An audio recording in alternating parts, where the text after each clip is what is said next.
Hello and welcome to Ghoul Gang Rising. I'm your host. Well, actually, we got co-hosts here. Kevin Castley. We got Reece. We're actually doing this again. This is part two. There was so much cringe to dunk on this past week. We had to come back for more. So here we are, and hopefully you guys can hear us okay. And we have an absolutely dismal batch of cringe for you because last night essentially serves here as a warm-up. That's how ridiculous this is. Yeah, no. You would need a team of monkeys to really do what we're doing here. No, it's we You're always find way chimping more You're than we chimping need. out. You're chimping out. I We're am big chimping monkeys. out. We're big monkeys. Haas is a small monkey. Haas is a small monkey. I had some dude today, by the way, compare me to Steven Crowder on the whole Haas thing, that I'm scared to debate Haas because I didn't accept his debate challenge that night. That's the same as the Steven Crowder thing, which is totally ridiculous, but whatever. Yeah, no difference there whatsoever. it's not like Steven Crowder was avoiding debating Sam Cedar for years or anything like that. No, that's fake news. That's fake news promoted by Cope. leftists. That's what Haas would say. Cope. Yeah. You know what's funny is Haas is actually probably on our side on this one. I don't think he likes Crowder very much. So I would be shocked. No, he's totally on our side on this one. Yeah. The thing is, okay. it doesn't. Your personal politics shouldn't matter. Everybody should be on our side on this one. That Crowder looked really lame. No, and I mean, in fairness, there are people on the right wing that I've talked to that are more, reasonable people and everything, and they think that Crowder's a coward. So it's not like it's only people on the left that are criticizing him. A lot of people think he's an embarrassment for the right wing. So I don't blame him. I don't blame him. But I'll tell you, those people, they're not really trad cons. They're more economically focused. Something that Crowder doesn't really. It's too complicated for his small monkey brain. He can't really do economics. He can just do SJW is bad. How timely. But they're also scary to debate too, so he can't actually debate them. They're wrong. I can dunk them from the safety of my studio, but debate them? No. Okay, before we get into the substance of the stream tonight, one more thing on Crowder, and it's been the news for the last week because it's so freaking ridiculous to see one of the biggest debate me bros of the last 10 years online absolutely eviscerated by Sam Cedar, terrified to debate Sam Cedar. Hilarious. Some conservative comic dude drew an analogy of what happened with Steven Crowder in a restroom doing number 2, and then Sam Cedar peeks up over the door and says, "Debate me," and then of course Crowder says, "Leave me alone," and runs away. That's how they own the debate me bros now. They compared his show favorably to him taking a dump. That's right. That's such a cell phone. I'll try to find the cartoon just because I mean this it's not foreign policy, but it is cringe. It's cringe from the past week. Oh my god. They literally compared. So this comic's made by somebody who's in favor of Crowder, yes, mind you. But they made the comparison of Crowder doing a podcast or doing an interview as him taking a shit. Thanks. That's, literally. You're basically making your opponent's argument for them, man. Oh no, I did see that. That was fucking funny. Yeah, I'm just trying to find it right now. It was Ben Garrison tier cringe, but I mean, better drawn. I'll say that yes. much. No, absolutely.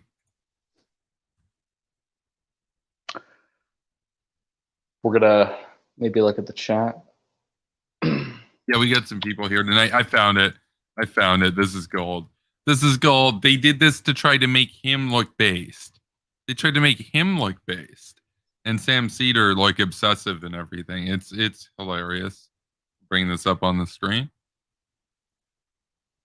Oh, you know what? Debate me. Who's there? It is I, your worst nightmare. Why are you afraid of engaging with me? Let's talk about the issues. Get lost, you rando. There is no escape. Dude, you got the look on Sam Cedar's face when he peers over the stall, man. he looks unthreatening there too. I mean, it's creepy, but he looks unthreatening even there. This idea that he's an obsessive stalker. Well, hold on. Then why did Crowder basically admit to canceling at the last minute because he was worried that Sam Cedar was on because he saw Sam Cedar no longer be live? I thought Sam Cedar was too small time for Crowder. What's he doing watching his show every day? So he's too much of a small monkey. It's just hilarious though, because this is the side that used to say that people like Sam Cedar were afraid to engage in debates. You can't make this up. Hilarious. Yeah, no. I'm looking at the chat. I'm trying to. Looks like something's going on. Yeah, it looks like something's going on, but I can't. I'm taking a glance right now. It must be in a version that I don't actually have access to. Like, I'm gonna have to take a look at it. Oh, that's what happened. They made an account of Natalie, but it's not her. The same people that made stock accounts of my channels. Yeah, that's totally normal. Oh yeah, no, totally normal. It's not like they're obsessed with us or anything. Oh, what talent? What talent? The talent that you guys were subscribed for, hyped up, and patronized for a year. That talent, bitch. Unbelievable. Loses. Yeah, no. I lives. need to know which one is the fake one. The one who said they weren't is the copycat. Do we have any mods? Maybe they could deal with that. Yeah. Unbelievable. Yeah, no, well, Ryan is a mod. So, Ryan, if you have a chance to look into which one is the fake one, I would appreciate it if you would ban their ass, because we don't have any interest in that here. Yeah, I mean, trolling's one thing. Like we get like a lot of like Wyoming Weiss accounts. That's fine. But this is when we're talking about blatant attempts at impersonation, I guess, I mean, like, that's taking somebody's identity. That's not acceptable. It's not just that. These people are also absolute garbage too. And they're also not interested in debates either. They'll straight up admit it. They're not interested in debating this. They did their one debate where they made fun of my dad for being a drug addict and beating me. Even if you want to call that a debate. Yeah, that's basically it. That's basically it. No, these people are absolute garbage. And it's kind of incredible to me how the people that you would assume were the closest in terms of being allies to me for the longest time turned out to be more toxic and more vitriolic towards me than anybody on the far left, and even the Nick Fuentes people. So Nick Fuentes people didn't try to dox me, for example. So they just talked shit about ears. Like, okay, that's funny. But this shit, that's ain't funny. That's innocent. That's innocent compared to anything we've been through lately. No, it's just, you know, it was just, sure, it's casual anti-Semitism and whatnot on their part, and they're garbage. But doxing is another level. Doxing, the impersonation, the railroading to try to win over absolute troglodytic losers that have nothing going for them on the outside. I mean, unbelievable. Okay. Yeah, this is her real account. Anti-theism or get the fuck out. I stand by what I said on Twitter. Based, and no, she's not going to back down. She's absolutely not going to back down. I love how they did everything possible to try to get Natalie to back down, and she's like, go fuck yourself. That's so epic. Natalie's basically like Israel at this point. They all gang up and invade, and they can't do shit. It's fucking awesome. Simp. That sounds like simp energy. You know, these people are a bunch of losers. They have nothing better to do, by the way. If we're supposedly no talent, then why are they here at 11:30 on a Sunday night watching my channel? So, and anyway, they're unsubscribed too. They're unsubscribed. They go out of their way to type in my name right now. It's pathetic. It's utterly embarrassing. Like, I'm telling those people, don't even watch me. Like, your life is sad. We don't want you here. You're welcome to watch me and give me watch hours. I don't actually care. I don't feel strongly about it or anything, but it's lame on your part. Like, I don't do that very often. I'll watch Kyle to react to Kyle, but it's not like I'm watching Kyle on my own time anymore. I only watch him on this show now, so because somebody has to debunk his shit. So I thought we were the masochists, but apparently not. No, that's no. If we weren't doing a show, I wouldn't watch Jimmy Dore. I wouldn't watch Kyle. I wouldn't watch any of this garbage. But unless these people have something like Cringe Gang Rising, where they're reacting to this stream, I don't think that I don't think that they're that they're in the same position as us. I think that they genuinely watch this channel every day, and they use their socks to comment. Well, that's what they did before. So of course, like it, you're asking for too much change, you know, from people who are sticks in the mud, essentially. Yeah, no, but it is weak and lame, and we're not impressed. And the advice to all of them is to actually get a life. So there we are. Now let's get into. That's asking for a bit too much. Yeah, let's get into the video or the videos. Oh, that's right. We're doing a show. Okay, fair enough. I got a great one to start out on. Oh, you're gonna love this. Wait. Hold on a second. Oh no. I'm a boomer. When Ryan said before, ban the Natalie copy account, Kevin, and I saw the hammer next to him, I thought it was a wrench icon. No, I haven't made Ryan. No. That I can't even make somebody a moderator from here directly. So there we are. I don't know what's going on. No, I want to ban this account though. I'm going to log into YouTube directly and actually make Ryan a moderator. I've talked with Ryan. Ryan's like a trustworthy dude. So now that is a boomer's. Oh, I guess I'm a mod, and Billy's a mod. We can make. Yeah. Billy's a mod. I can't see mod icons through StreamYard. I can see them. I don't know which one's the fake account. So yeah, to the mods already in the chat. If you get a chance to get rid of this loser, I would appreciate it. Ryan, Ryan's been added as a moderator, and there you go. And yeah, no, that's what it was. That's what it was. It was just Boomer Castley. So that's another theme with this weekend of Ghoul Gang Rising. A lot of cringe, a lot of technical errors, and a lot of boomerisms. But everybody's still here, so we'll survive and persevere. So there we are. All right. I'm gonna leave that battle to you. I think I know which one it is, but yeah, we've got a show to do, so somebody else can worry about that. All right. Yeah, we got to move on. The mods can take care of this. This is ridiculous. But yeah, no, we're not tolerating this bullshit. We have more important things to do. So, what is the first video that you'd like to get into tonight? Oh, and I saw this the other day. All I could think was, yeah, we're going to watch that video. The title of this video is Trump Takes Credit for Withdrawal of Troops from Afghanistan. The process, all the troops are coming back home. They couldn't stop the process. 21 years is enough, don't we think? 21 years. They couldn't stop the process. They 21 wanted to, but... As if it was all the same effort.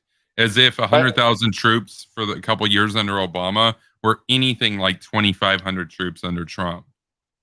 Garbage.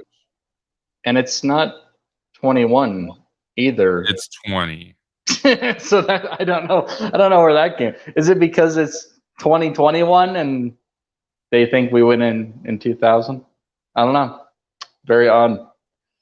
So they wanted. I like that line too. Of they wanted to stop it, but they couldn't stop it. It's like where's the evidence of that? Who wanted to stop this? Like you have Joe Biden, and we covered that clip of him. He was perfectly happy to continue this policy, despite the fact that, ostensibly he's against Trump and reversed a lot of his other decisions. So he reversed everything else he did. He had like dozens of executive orders. But when it came to this issue, he was like, well, there's nothing we can do. Trump set it up, so we got to go through with it. And then everyone in Congress applauded him. Yay! The boys are coming home. No, that's exactly it. The president himself, Joe Biden, hashtag white flag Joe, referred to it as a forever war. He did the meme. The establishment in the United States is definitively in favor of withdrawing from the world on interventionist and security grounds and engaging with the world on diplomacy and free trade ground. So why not trade with Iran, bro? Why not trade with China, bro? It's sad. It's lame. And this is what happens when you have basically corporate interests. The funny thing is, they always say corporate interests do the wars. It's actually the opposite. Corporations have an interest in opening up as many markets as possible.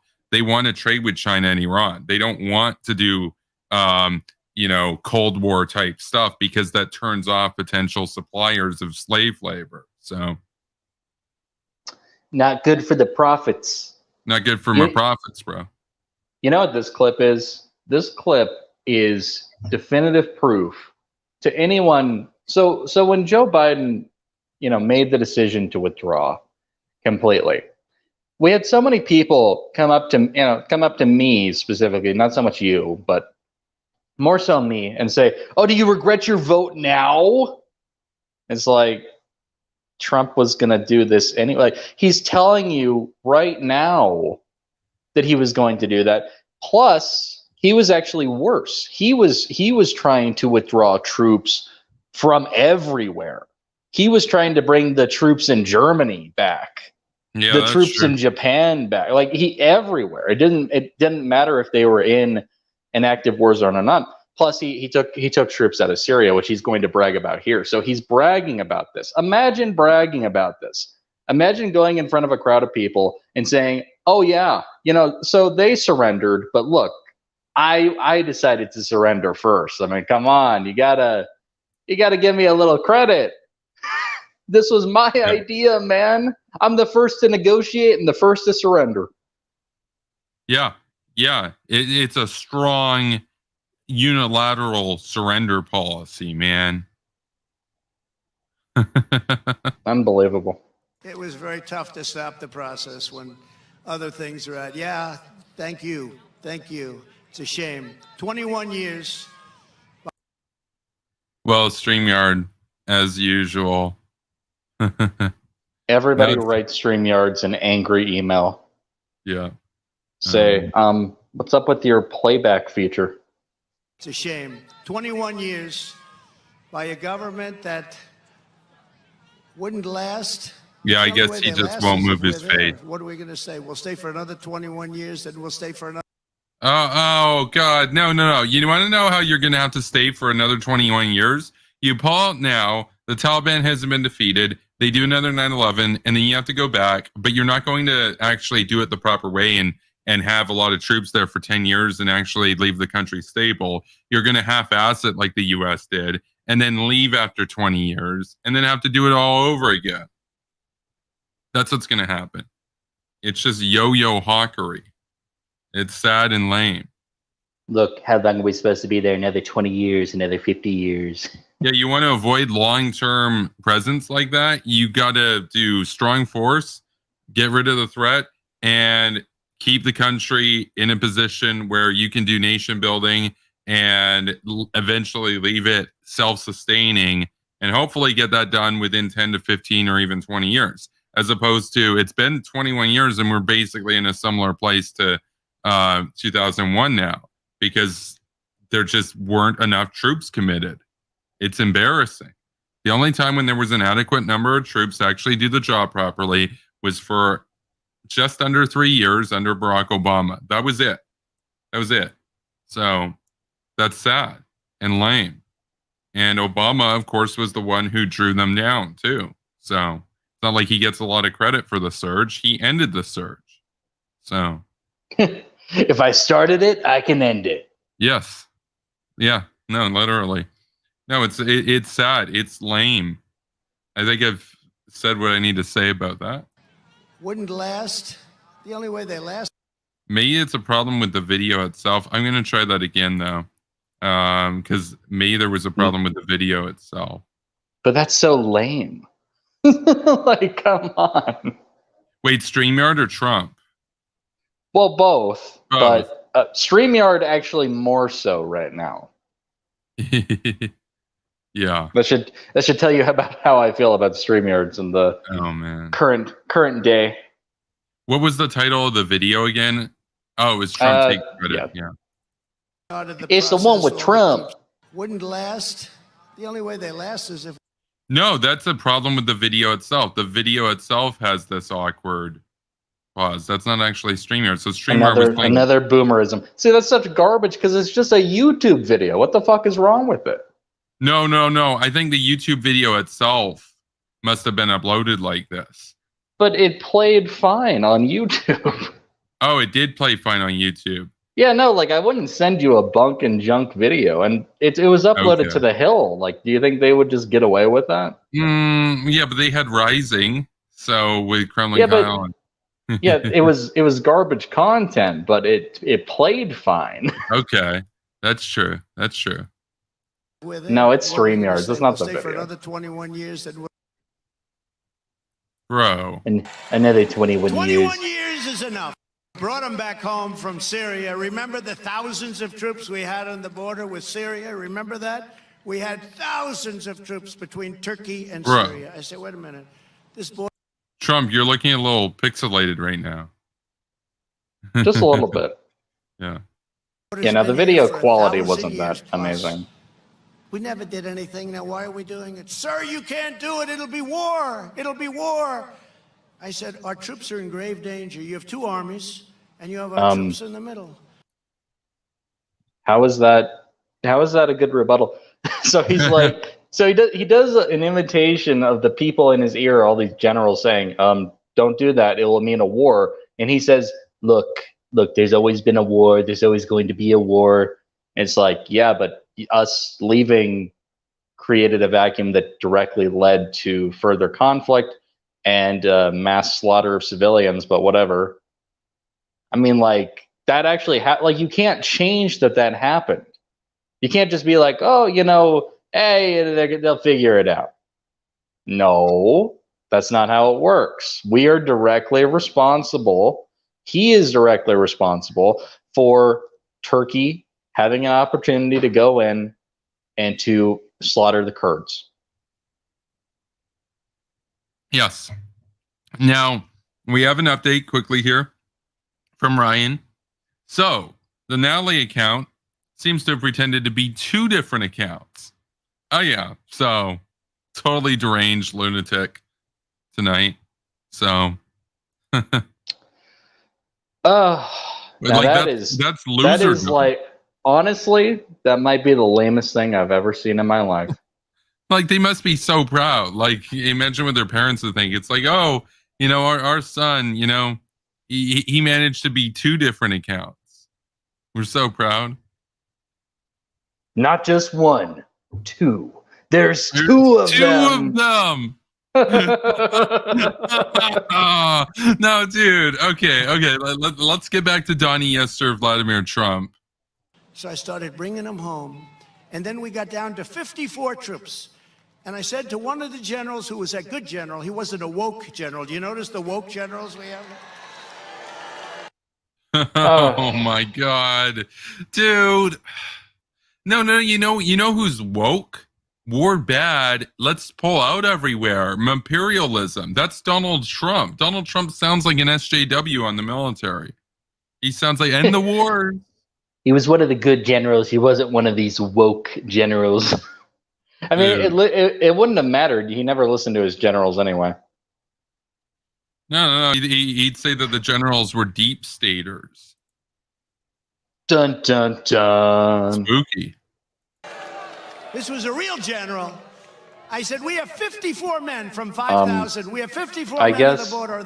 I guess if the generals have woke rhetoric, they're not real generals, and they haven't served their country honorably, and they don't have, many distinguishing awards. Nope, you're not a real general.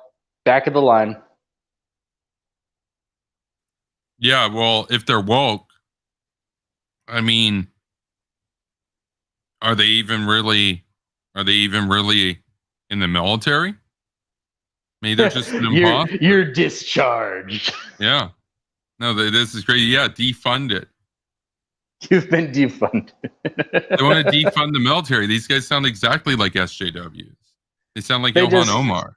And honestly, their excuse is way more lame.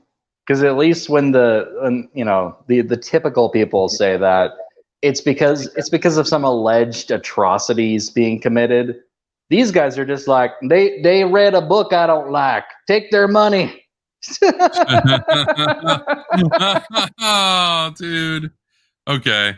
Let's get back to Trump. In danger, said, sir, you have 54 men between two armies. They don't have a chance. They're going to be target practice. I said, get them the hell out. And everybody said, what a terrible thing. Why not send more troops in? Yeah, exactly. Dude, like you went the exact opposite direction of what you're supposed to do. Lame and weak. And lame. You have to love that series of events where he just keeps pulling troops out. Yeah, there were thousands. And then it gets down to 54, and he's like, he looks at the generals and he says, "Look, they're sitting ducks. I mean, you might as well pull everyone out now because they don't stand a chance." And the generals are like, "Grumble, grumble. Okay, fine." I can imagine you had like an active shooting scenario at a school, and you get a call, and you're like the local dispatcher for the police force or whatever, and you only have two officers on the scene. And they're like, look, we need some backup. Like we're totally gonna get screwed over here. This guy's got an automatic rifle. We need to send in, call another departments to help out. And the police chief is just like, let's get those guys out of the school. And then it's like Galaxy Brain outro, with the chakras, because he's like, oh, well, we could either spend money sending people into the school, or those guys wouldn't need reinforcements if they weren't in the school. Think about it. So there you go. True. Like that's the logic that we're dealing with right now. Imagine if you ran a police force that way, just like, we're going to need some backup. It's like, you guys can't handle it on your own. Come back to the office and have some donuts. That's their foreign policy. No. Their foreign policy sucks. These people can't do foreign policy. All they can do is virtue signals and emotions. And we're bad. We're scary. It's like, then don't get involved in politics if you can't handle it.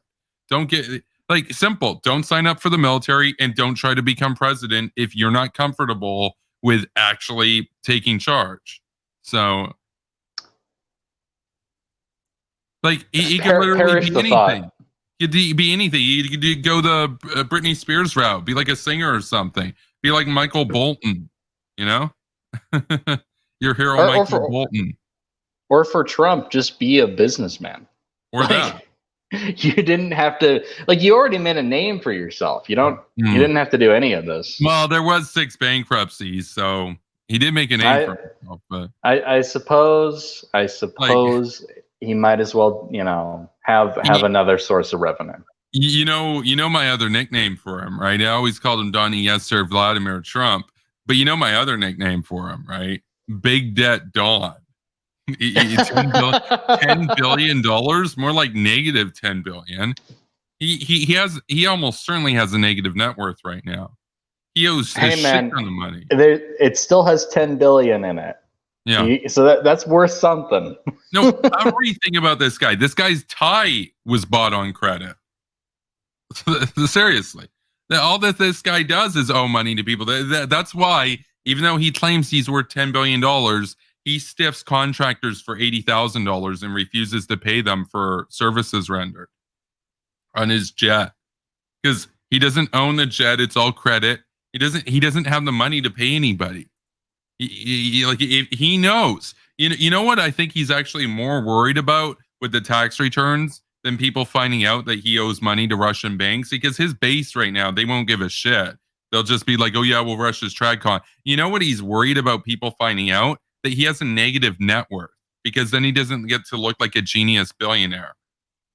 People are going to be like, I have a higher net worth than the president or the former president. That's what he doesn't want people to find out. That's why he doesn't want people to find out.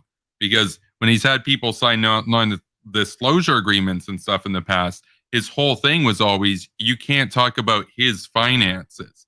Anything else you can gossip about and shit, but you can't talk about his finances. Why? Because he's not actually worth as much as he claims. Obviously. Like seriously. That's what he's worried people are going to find out about.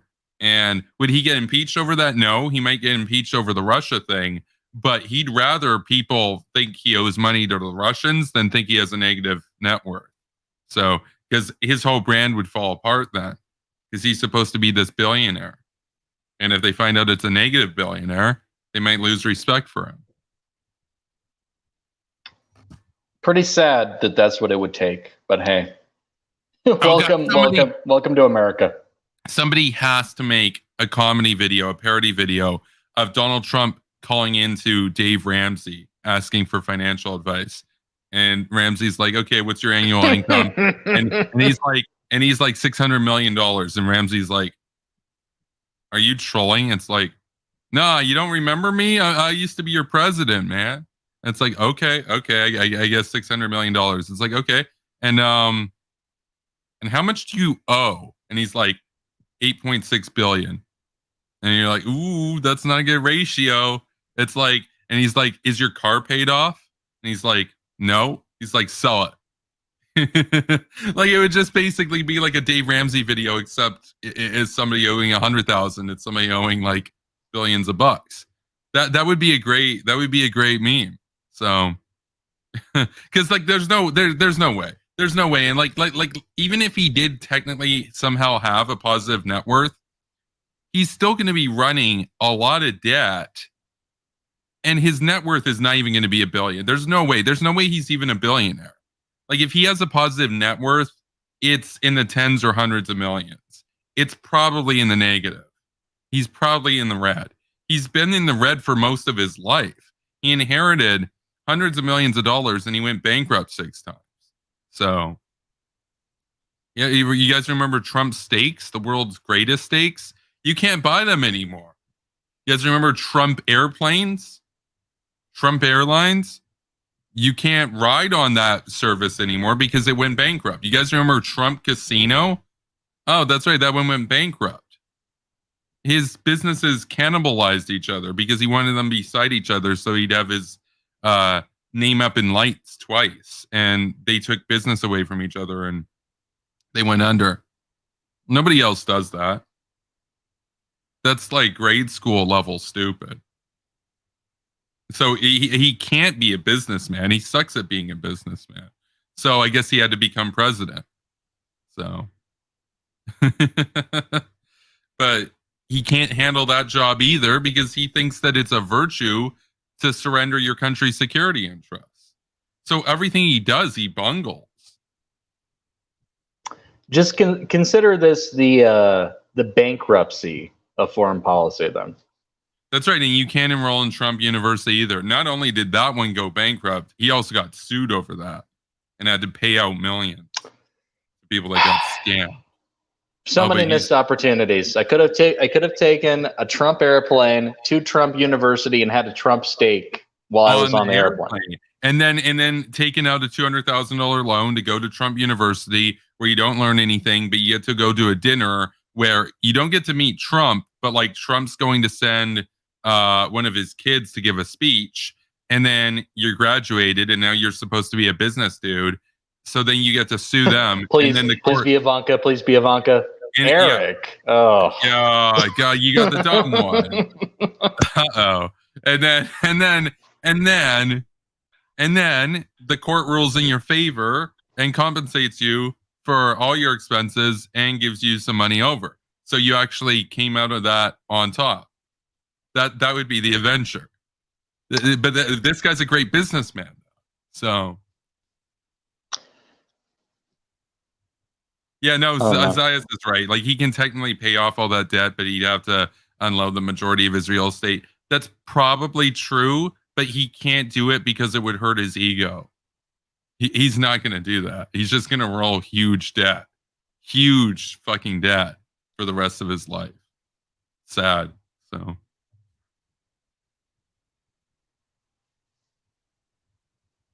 No, it's sad. It's sad. And his own son, I believe it was Eric, again, the dumb one, admitted in a golf magazine that when they asked, well, how were you guys able to secure the funding for these golf courses in Scotland and everything when your dad is the slew of bankruptcies, and even Deutsche Bank has him blacklisted where they will not lend him $1. And they're like, we got it from the Russians through Cyprus. It's like, oh, okay. I guess that's creative. The last bastion to turn to. So then that raises a question. Are the Russians stupid? Do they just give out loans and you have terrible credit, but we're going to give you hundreds of millions of dollars in loans, and then they're never going to see the money again? Or are they smart and knew that it would curry political favor from him, having him in debt? Because I think when they signed off on giving him those loans, they knew they were never gonna see that money again. But they got their money's worth in foreign policy favors. So he literally said on the world stage that he trusted the KGB over the CIA. So they got more than their money's worth, honestly. Yeah, by the way, that was the smartest loan anybody ever underwrote in history. Was the Russians getting this guy financially indentured to them? That was fucking genius. That's the art of the deal right there. Well, so Putin's the actual art of the deal. Trump's a dumbass. He didn't even write that book. He had a ghostwriter write it, Anthony Schwartz, who has on numerous occasions referred to Donald Trump as an idiot who has no idea what he's doing.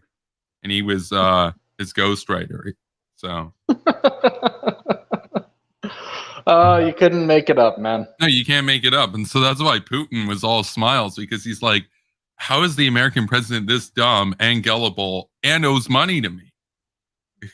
I mean, like, this is what I talk about. Putin was the smartest world leader that the world's seen in a very long time. Why can't we have smart leaders that are willing to make strong moves to try to forge the world in their interest? Why does it always have to be our fucking enemies? No. We're not allowed to have nice things. So we either have the guy who's bragging about negotiating with a withdrawal, or we have the guy who says, well, the last guy set it up. There's nothing I can do. those are our options. Oh, man. Well, let's continue. We're almost done the video. And you know what? That was 3 years ago, and nothing happened. They protect their own borders. Pretty amazing, right? Wait a minute. But you'll never hear that from Wait a minute. What was that in go back? What was that in reference to? You said nothing happened. Nothing happened?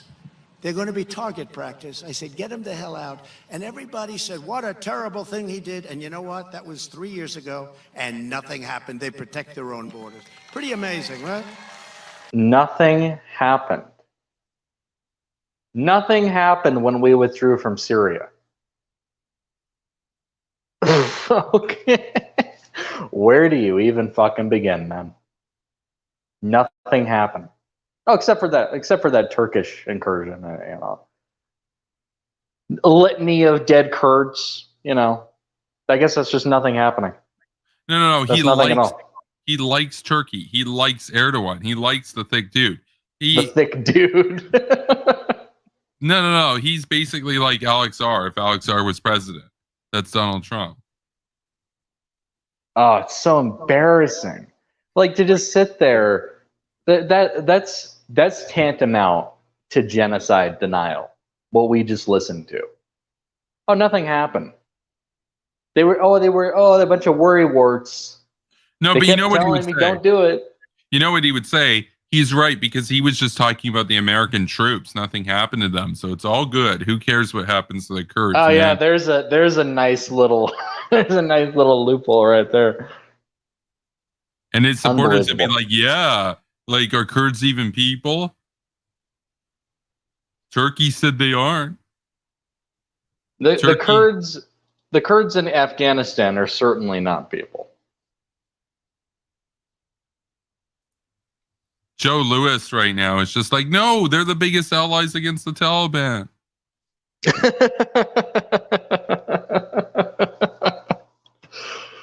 I mean, see, that's the thing. That's why that hippy dippy roundtable was so crazy, because it meant like CTV, who's basically the Hawes of the right wing, and Sprouticus, they managed to make Joe Lewis look smart. That's a feat. Yikes. Big yikes right there. Pretty amazing, but you'll never hear that from the fake news. Or many other things that turned out to be right. If you care about the security of your family, if you care about the safety of your community, if you care about law and order, look, law and order in the great state of Ohio. Now you do. That was weird. And by the way, you care about law and order. Yeah, no, this isn't StreamYard. The file must have downloaded corrupted. That there's no way. StreamYard's That's happened multiple times now, though. I don't think that's a YouTube issue. Like the videos play perfectly fine on YouTube. Right. We should in the future. You should check them all. Okay. Yeah. Just as a side note, but what do you even say about this, man? What do you even say? You're not gonna hear that on the fake news. You're not gonna hear how when we left Syria, nothing happened, and everyone got along.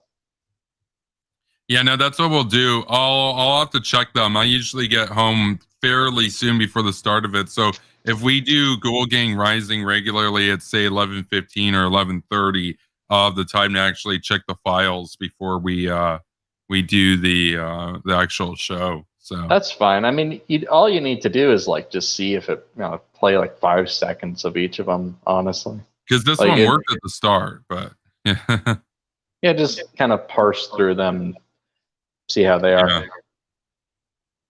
I met a lot of your law enforcement people outside. They're like incredible people. They're patriots. There we go. That is that's a heaping helping of stupid right there.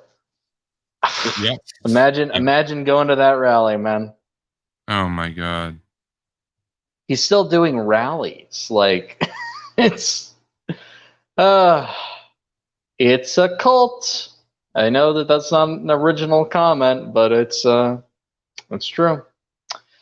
Actually, I have something that's a little related to that, and this is we might have to issue a certain alert for this one. The title of the video is "Turning the Tables on Turkey in UN's Anti-Israel Debate." Uh-oh. Which alert are we talking about? Are we talking concern, or are we talking the Kremlin? This is a concern. This is a definite concern.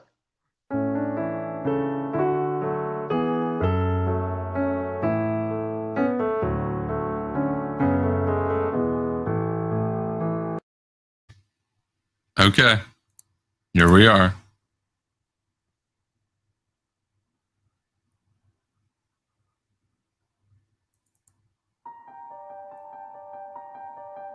Uh-oh. Israeli occupation disregards the UN Charter and its relevant resolution, the international law. and commits grave and gross violations. The occupying force intensified its attacks against civilians. We reject the long-standing occupation of Palestinian territories and arbitrary detention and the use of torture and other cruel, inhumane, degrading treatment. Dude, that's this Maduro. This is the low lights of the UN right here. Yes. Israel must withdraw from the occupied Syrian Golan. Palestinians are now living under a brutal apartheid military occupation. Seriously concerned over the continued violation. Seriously concerned? Dude, it's North Korea. No. We're doing this again. Dude, this one's double. This one is concern alert to the concern alert power. Here we are.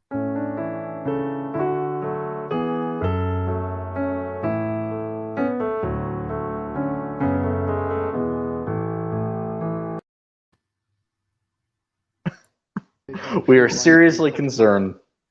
Palestinian territory. Oh yeah, they're concerned about human rights in Palestine, but like human rights in North Korea, what are those? The occupied Syrian Golan. Yeah, they keep dropping this talking point because when I think of a country that really deserves more territory, I instantly think of Syria. Like no one else. I don't think about Canada. I don't think about Greenland. No, I think about Syria. Obviously. Of course. Syrian Golan. I now give the floor to United Nations Watch. Finally, a voice of reason. A debate on occupied Arab territory. Wait, who's that ghoul? The OG ghoul, Mr. Hillel Neuer. Dude, can you imagine we get him on the show one day? That'd be so freaking based. Not entirely outside the realm of possibility right there. No, this guy's a legend. Be like, oh yeah, no, we reacted to your clips before. And not in the me talking to Mike Figueredo kind of way. More in the, we reacted to your clips before, they're based. It took a minute to get the reference. That's too funny. No, but you know what's sad? I think Hillel Noir, because like I follow him on Facebook and stuff, but on Twitter, on Twitter he has fewer followers than Mike, which is sad. He deserves more followers. Yeah, boo. He's got 125. I think Mike had 151. What the fuck? Come on, people. Oh, no, I'm wrong. I was thinking of somebody else. Mike has 118. Hello has 125. But that's too close. See, that means that they're viewpoints of equal value. As we heard in the show yesterday, I believe it was from Kremlin Kyle, everyone has a viewpoint. Everyone has a perspective. That's right. Everyone has a perspective, bro. And who are Cuba has a perspective. Hillel has a perspective. I mean, come on. And who are we to say that one side is better than the other, except that the UN side is better than Hillel because he's a colonizer. But they're like the same. Territories, and so I wish to speak about a country that illegally occupies Arab territories controlling 4 million people. For decades, this country's leaders pledged their country would never pursue any sort of territorial expansion. Yet in recent years, it has repeatedly invaded and occupied Arab territories, committing ethnic... Wait, he's not talking... He's either talking about Iran or... No, he's talking about Iran. It's got to be Iran. No. Is he talking about the authorities in Palestine? Or is he talking about Assad? He's talking about a certain thick dude. Oh, he's talking about Turkey. That's right. He's pulling a little bait and switch on the UN right about now. No. I forgot about the title of the video. Okay, yeah. No, I haven't actually seen this video yet. But what he just said there could also apply to Iran. But, because Iran's put 2 million Arabs in Yemen on the verge of starvation. And they're engaged in a war in Iraq, in Syria. And they hype up Hamas. So, see, this is actually an ingenious way because we saw another clip of him where he was very direct and specific in his criticisms, and he didn't really beat around the bush. And then you had the representatives from Cuba and Venezuela saying, "The language is very harsh. We would ask the speaker to tone down their language." So this is a way you can do it where everyone kind of thinks for a minute, wait a minute, is he talking about Israel? and then at the end, nope. According to a new report by Genocide Watch, in areas under control of this country's military forces, civilians have been subjected to crimes against humanity, towns were bombed and destroyed, hundreds were summarily executed. Women have been kidnapped and subjected to sexual slavery. Secret prisons hold hundreds who are routinely tortured. Now, in these occupied Arab territories, residents have been made dependent on the occupiers' electricity grid, postal services, food imports, and other logistical support. Last month, the occupier turned off the water to more than 460,000 people. Madam President, I am speaking, of course, about Turkey and its illegal occupation of northern Syria. We ask, if this council truly cares about occupied Arab territories, why has it failed to adopt a single resolution to defend the victims of Turkey's illegal occupation of northern Syria in occupied Arab territory? Mic drop. Oh my God. No, this guy's a legend, dude. This guy's like on the same level as John Bolton when it comes to this shit. You know? Oh, he's been in the thick of it for years. Like, I can't imagine having to listen. You go in there. You're literally the voice of reason. Yeah. Everybody else is a tool. Everybody else they're either completely malignant or they're a useful idiot for evil. That's and then right. you have to go in there and drop some mics and remind people of the true evils of the world. But hey, there you go. No, absolutely. Bass performance by Hello Noor there. So that's the video. And to hell with Turkey. I can't believe we still have people defending they're Turkey. NATO. And it's not just these tradcons like Alex R. MMI was a big defender of Turkey. Ian Stevens was a big defender of Turkey. They were both neoliberals at the time on that. So no, if you piss off Turkey, they'll go to Russia. They've already gone to Russia. No, but they'll go to Russia more. So like you have to take it. You have to let them cuck you, otherwise they'll leave. Ah, fair enough. No, seriously, that's these people's foreign policy. It's embarrassing and lame and weak.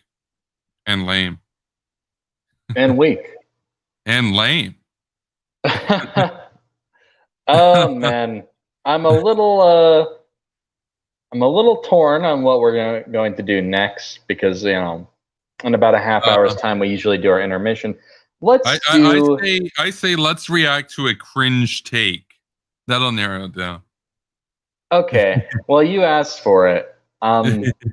You're really gonna regret asking for it. I've got a video for you.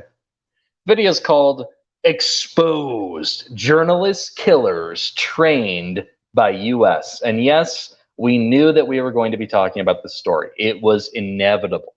Yeah. Remember when Saudi Arabia killed? Oh, hold on 1 second.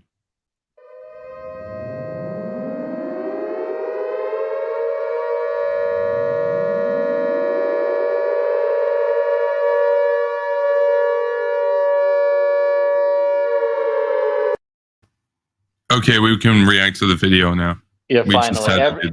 The universe is balanced. Everything is as it should be. Yeah. Like, the video won't even play if I don't do that, so it had to be done.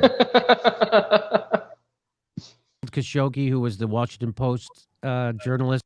See, StreamYard worked this time. It's because I played the bootlegger alert. Perfect. Who was reporting on Saudi Arabia. Apparently, we don't sanction Saudi Arabia for doing that. Huh. Nothing happens. In fact, they're our ally. Why? Because of the petrodollar. So I guess Saudi Arabia. That's already peddling the conspiracy theories. That's it. That's the only reason. It's just about oil. It's not like Saudi Arabia has done anything else that would be useful. Okay, it's just about oil, I guess. Funny. Huh. Why don't you sanction them? You sanction everyone else. Yeah. Why not sanction your allies, bro? Why not sanction Canada, bro? Unbelievable. is not as bad as Putin. So Saudi Arabia kills journalists. The United States trying to kill. I like Julian how he laughed Assange that right off. now. He laughed off the concept of a lesser evil. Well, is it because they're not as bad as Putin? Unironically, yes. In the context of geopolitics, yes. Well, yeah. Who's Saudi Arabia been invading? Like they're, I mean, the Russia right now is invaded Ukraine, invaded Georgia. They're bombing civilians all over the place in Syria, and they're paying bounties for the Taliban to kill U.S. troops, and they're turning Germany and other European states into Russian puppets, whereas Saudi Arabia is helping against Iran. So, okay. Yeah, there's this thing called having priorities. So we've talked about this incident with Khashoggi. We've been very critical of it. We tend to believe the U.S. account. We don't so much believe the Saudi account because they're obviously covering their asses in that case. And I've gone as far to say, even on this show, the behavior from them, such as the butchering of Khashoggi, is an absolute disgrace. It's a stain on our reputation. And that's kind of the unfortunate situation right now. We're joined at the hip with them. And they're not the most enlightened country of all time. They are a necessary evil. Here's the thing. You can't fight everyone at once. You really can't. You can't fight everyone at once. You can't expect everyone to get on board with you at once.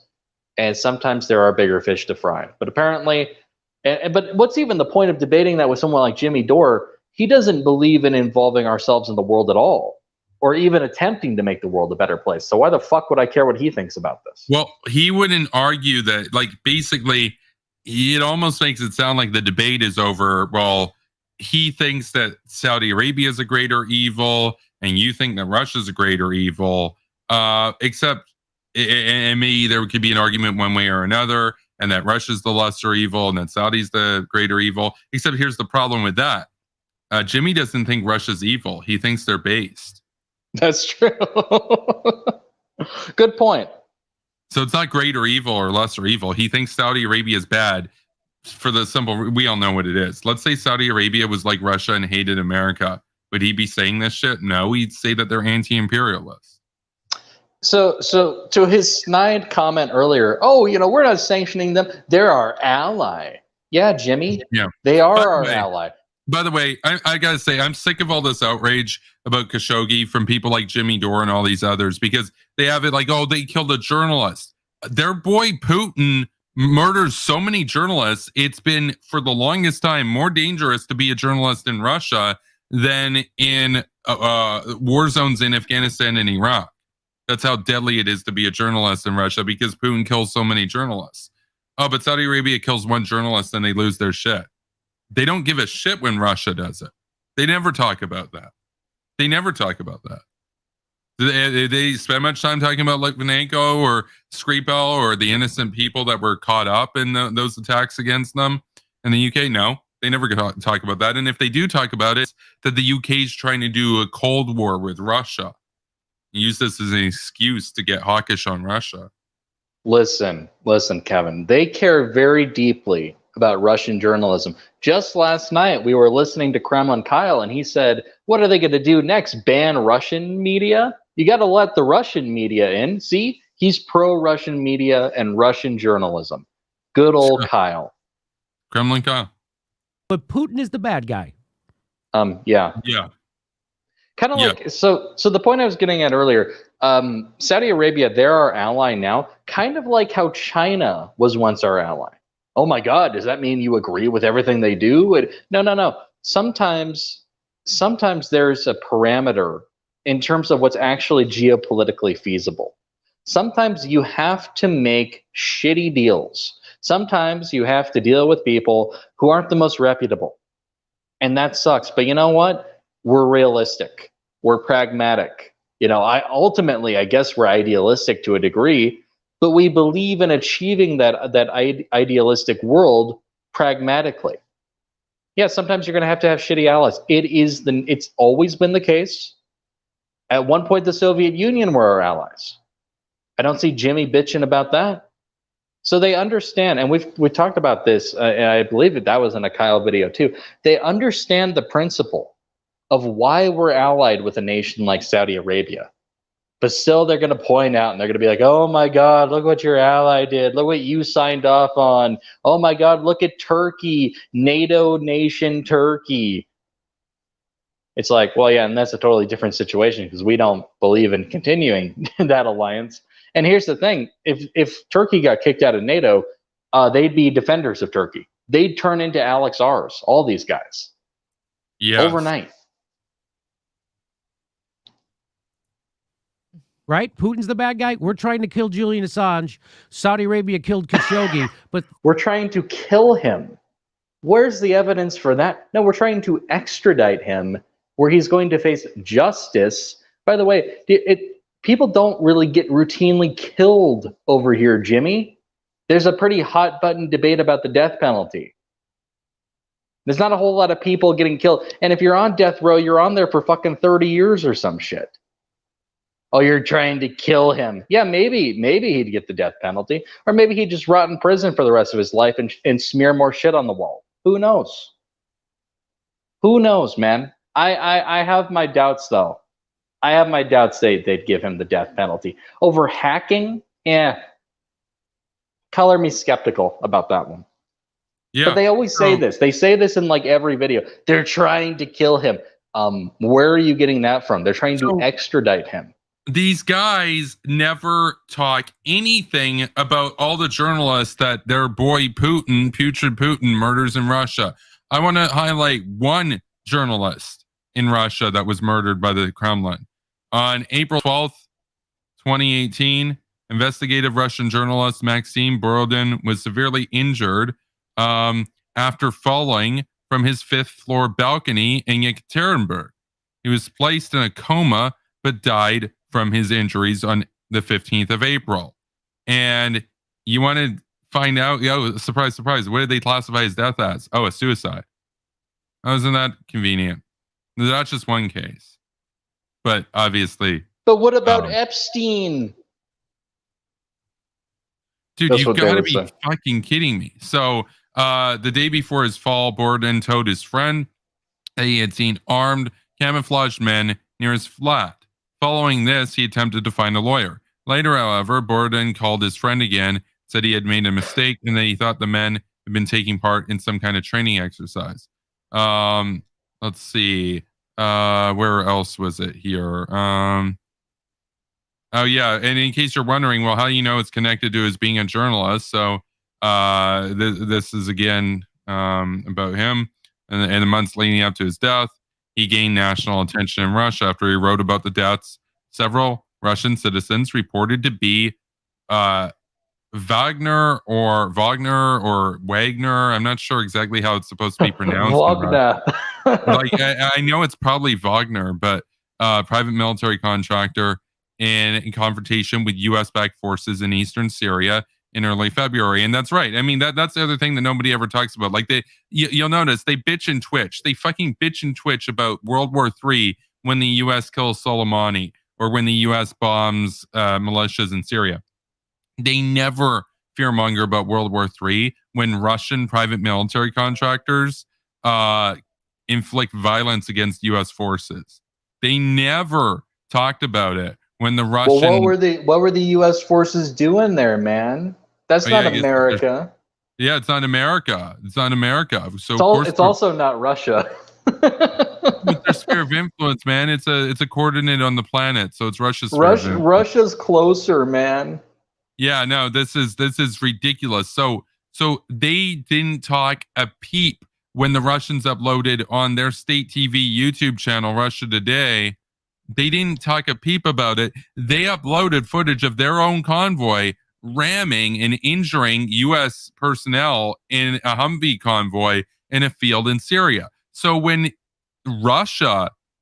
their forces go and ram an American convoy and then upload the footage to YouTube and brag about it and laugh about it, that's not trying to start a nuclear war. But when the U.S. kills Soleimani, that's a nuclear war potentially. How about this? How about Russia's been belligerent with the nuclear power, the United States.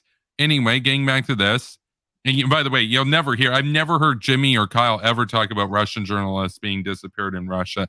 They never fucking talk about it. All they can talk about is Assange and Snowden and Khashoggi. That's basically it. Borden said also had a reputation for investigating prisons and corrupt officials in his native Sverdlovsk Oblast. He was also known for his investigation into the activities of ultra-conservative monarchist organizations.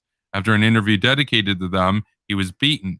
On the eve of the attack in October 2017, he received threats that, quote, all the punishment of heavens, unquote, would fall upon him. And then, basically 6 months later, the Kremlin had him murdered, and they deemed the death to be a suicide. And so what I want to bring up here is that you might say, oh, well, that's one journalist or whatever. No, that's a list of 4 journalists that were killed by the Kremlin in 2018. We could talk about 2017. Let's talk about 2014. Let's talk about 2012. There are 1, 2, 3, 4, 5, 6, 7, 8, 9, 10, 11, 12, 13 journalists killed in 2010 by the Russian state. So that's 13 in 1 year. Oh, but what about Assange, bro? Assange is still alive. Nobody's been trying to execute him. So no, he's actually he actually gets the judicial process. That's right. That's right. You see, even if you think those guys in Russia got the judicial process? Even if he was executed, he'd still get due process. None of those guys there got due process. They were all murdered and then said, oh, yeah, he died of a heart attack / suicide as he fell from a 25-story building, bro. That's the take. Oh, yeah, no, totally. Jimmy's not even saying those things are the same. He's saying, he's basically dog whistling to you. Hey, is Putin really the bad guy? I mean, look, we signed off on... we didn't sign off on killing Khashoggi. We were involved in training people who were part of MBS's inner circle, who then later went on to kill Khashoggi. Well, no shit. We were totally out of the loop. The U.S. sells tens of billions of dollars in equipment to Saudi Arabia. I would hope that you'd offer some training as well to go along with that. We should offer more training. Yes, they should offer more training, because if you watch videos of Saudi tanks getting popped in Yemen by Houthi dudes in the mountains with the cheap RPG, you'll note something. The Saudis don't have any idea how to guard a tank convoy at all. They're just sitting ducks. They have the most expensive equipment in the world and no idea how to fucking use it. It's embarrassing. I wish they were offered better training. The U.S. mostly just sells them equipment and then says, oh, okay, well, have at it, Hawes, as Jank would say. Have at it, Hawes. Or as I will say when he finally gets the courage to debate me. But yeah, no. So I'm sick of it. I'm sick of the whole concern trolling over Khashoggi, basically, because they don't care on any of the occasions when journalists are murdered in the states that they defend. They only care about this because it's a U.S. ally. That's the only reason they care. This kind of shit happens in Russia all the time. Do they use a bone saw? No, but they torture journalists. They threaten their families. They oftentimes will kill their families. They kill them as well. So, I mean, no, you got to be kidding me. He doesn't care. He doesn't care. And for him, this is just a way to badmouth the United States. That's all that this is. And we are different than them in the sense that we've talked about this particular incident on several occasions, and it's not like we were doing apologetics for it. No, we were very frank with our thoughts. Now, I'll say about this. This is another case, and we talked about this last time. I believe the last time we talked about this case, there had been a report released. Was it by the DOJ? It was by somebody, whatever. Or was it the CIA? I think actually it might have been the CIA. There was a report released, and it was basically just a, regurgitation of information we already knew. There's a bit of new information here, but again, it's very much an artificial news story because it's misleading in the sense of saying it's an additional detail that's not actually relevant to the main event. If the story is these guys, well before the event in question, got training in the United States, and then later they went on to do something terrible. How is that our fault? Because that is the purpose of headlines like those and Jimmy's video. Well, it's like the Mujahideen memes, basically. Oh, you helped the Mujahideen, therefore you guys were asking for 9/11 20 years later. Yeah, basically.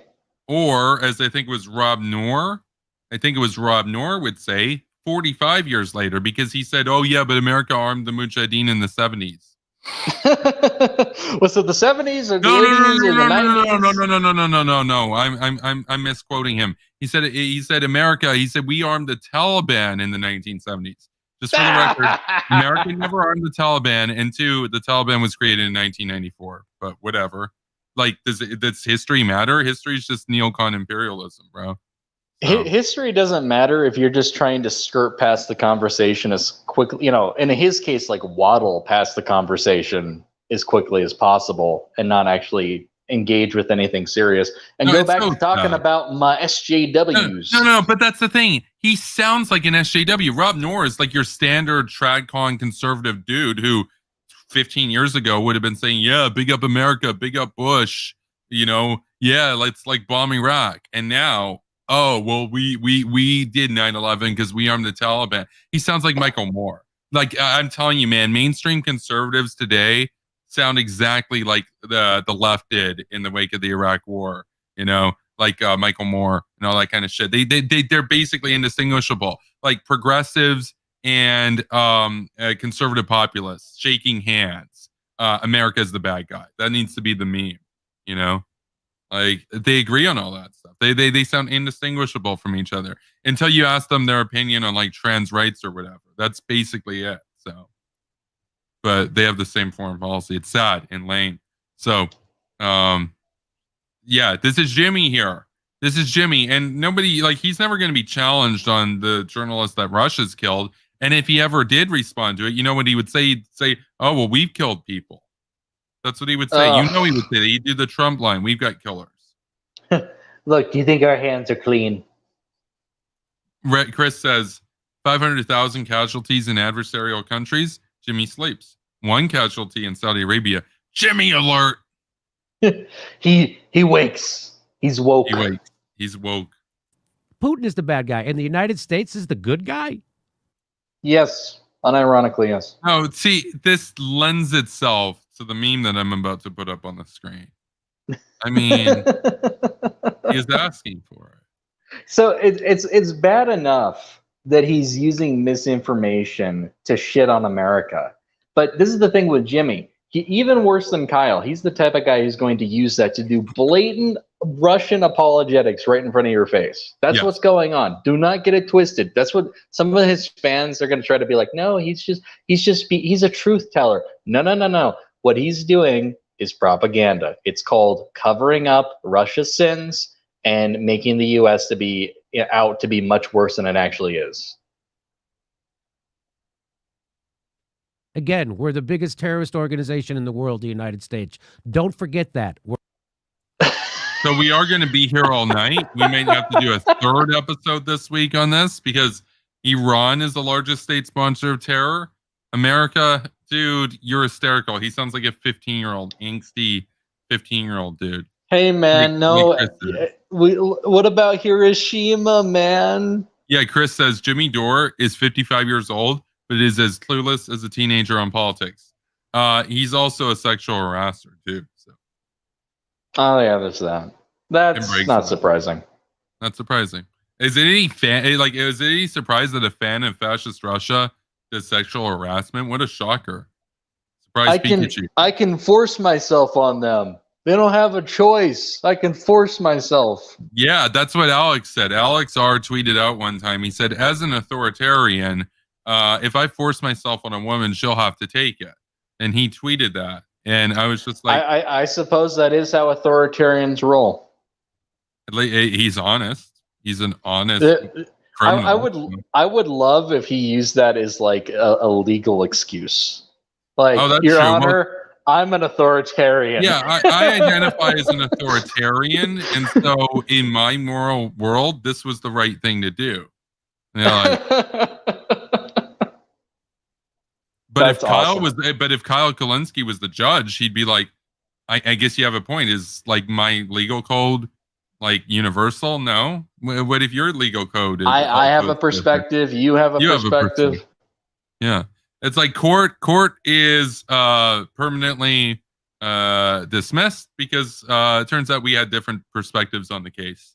So, and there is no such thing as objective truth because, as we all know, objective truth is for neocon ghouls.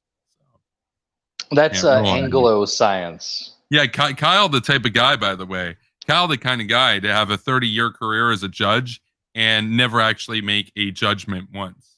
Just be like, court's permanently dismissed, which it's just yeah, you'll have to try it again. I can't reach a decision here. Like the jury says the guy's guilty, the guy confesses to being guilty, but his defense lawyer said, well, yeah, he's guilty, but like he doesn't really feel guilty, man.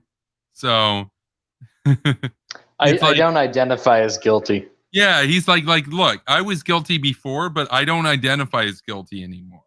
Like I was guilty when I did the crime, but that was a different me, man. And it's like, and then Kyle's like, okay, but that was 3 weeks ago, and he's like, exactly, I was a different dude. That was 3 weeks ago. It's been a long 3 weeks. Yeah, and Kyle's like, yeah, I guess who are we to look backwards? Let's look forward. It's been 3 weeks already, man. We have to leave Afghanistan. It's been 3 weeks. It's been too long. I mean, God, you guys said it would be. You guys said it would be an in and out, a little adventure. By the way, aren't there like people out there that are more than 21 years old?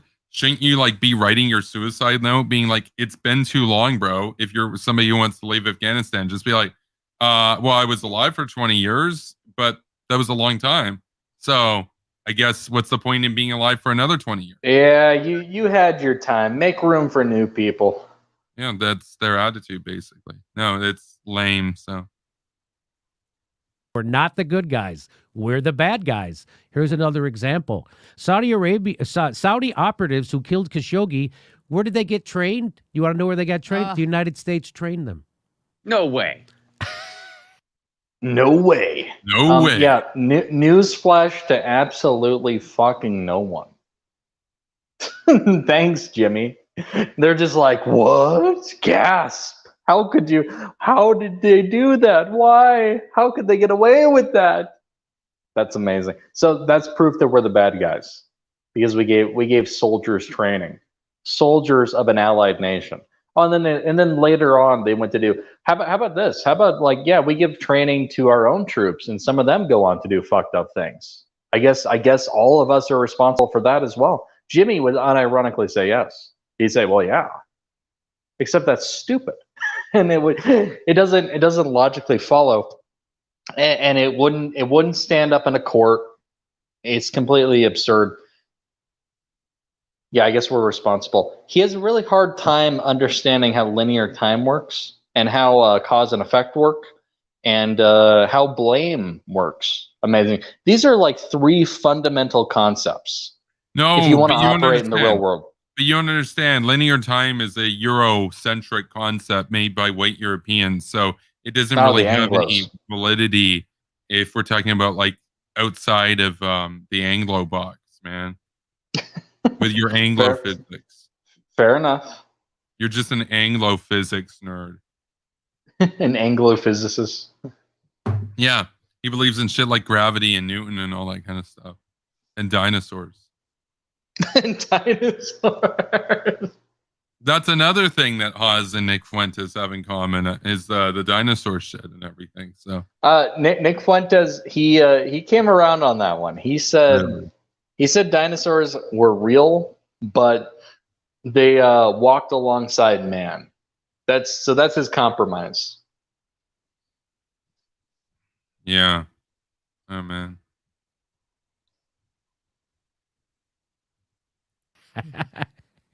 Four Saudis who participated in the 2018 killing of the journalist Jamal Khashoggi received paramilitary training in the United States the previous year under a contract approved by the State Department. The key four words who there kept, are trying to find previous Krispy Kreme year. in Previous year, Jimmy. The previous year. We're just gonna gloss over that. He acts like that's his big gotcha. Like, see how we are the bad guys, guys. Oh, we have a bombshell right here. You can't be serious. I knew the second I saw these headlines, we were going to get obnoxious videos like this of these smug idiots who have no right being smug ever. Yeah. They think they're right. They're hardly ever right. And when they are right, it's about things that don't even matter. Unbelievable, man. This is their big gotcha. See, we're the bad guys. You gave training to some guys who went on to do something fucked up a year later. Do better, Jimmy. Yeah, unbelievable. They got back. That's what that is. The training occurred as the secret unit responsible for Mr. Khashoggi's killing was beginning an extensive campaign of kidnapping, detention, and torture of Saudi citizens ordered by Crown Prince Mohammed bin Salman to crush dissidents inside the kingdom. They learned all that in the United States, huh? No kidding. Isn't that something? Wait, hold on. Well, we Oh, yeah, no. I sincerely doubt they learned those specific tactics in the United States. Like, oh yeah, we're going to, because amazingly enough, there are different domestic policies for the United States and for Saudi Arabia. That's his takeaway. His takeaway was, oh, and these were the soldiers, the inner circle, who they were tasked with doing the torture and the interrogations and holding order in Saudi society. So clearly they must have learned all those techniques in the United States. Yeah, no.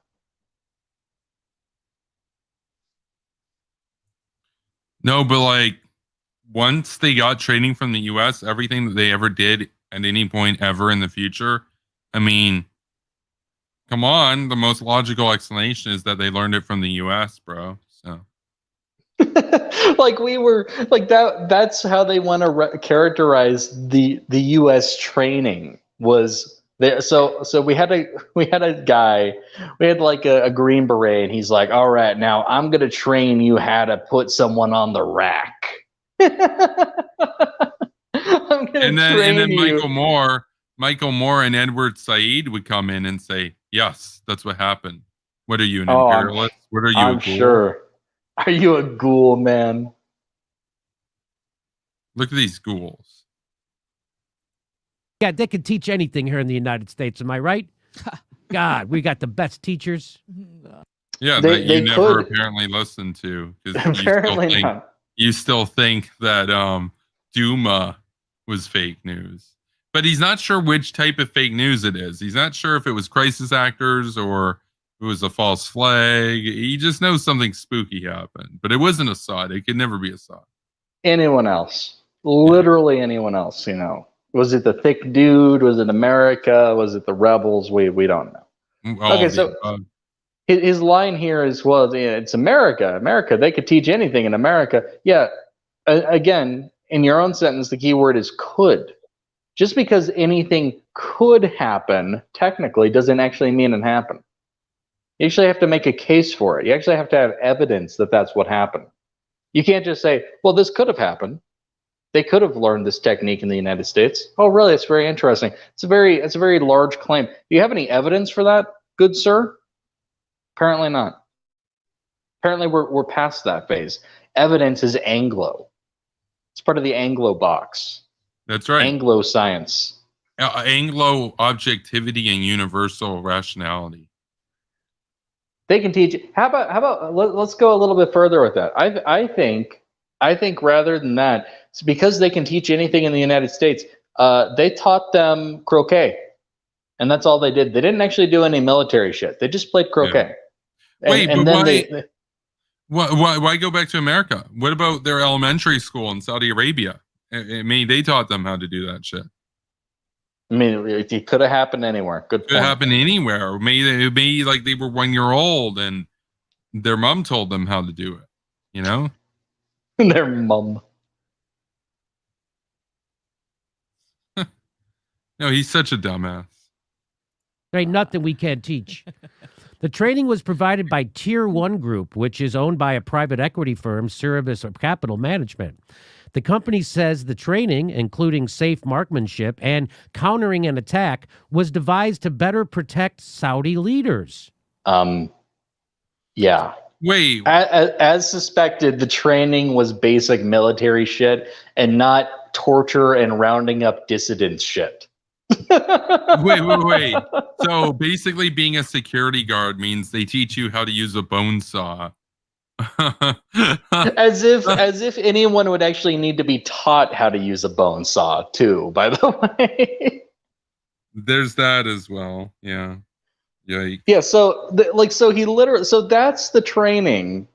And he just tried to characterize it as, oh, they came to the United States to be trained in the arts of torture and rounding up dissidents and persecuting them. Or wait, was it just basic soldier shit? Like marksmanship? Good fucking Lord, Jimmy. You're such a shameless liar. And he just laughed it off, and his audience isn't even going to question it. Because they're fucking stupid. Yeah, they're stupid. So that's by Tier 1 Group. Tier 2 Group does the waterboarding, I guess. Oh, fuck off. No. See what he did there? He is a comedian, man. He's a comedian, man. He's a comedian. He makes jokes. He's like a funny man. He has the jokes. That's a good point. I guess it's all a joke. He got the whole squad laughing right now, man. I guess we really can't take issue with it if it's all meant to be in good fun. Just a meme, bro. Just a meme. What about the waterboarding, bro? Just a meme, bro.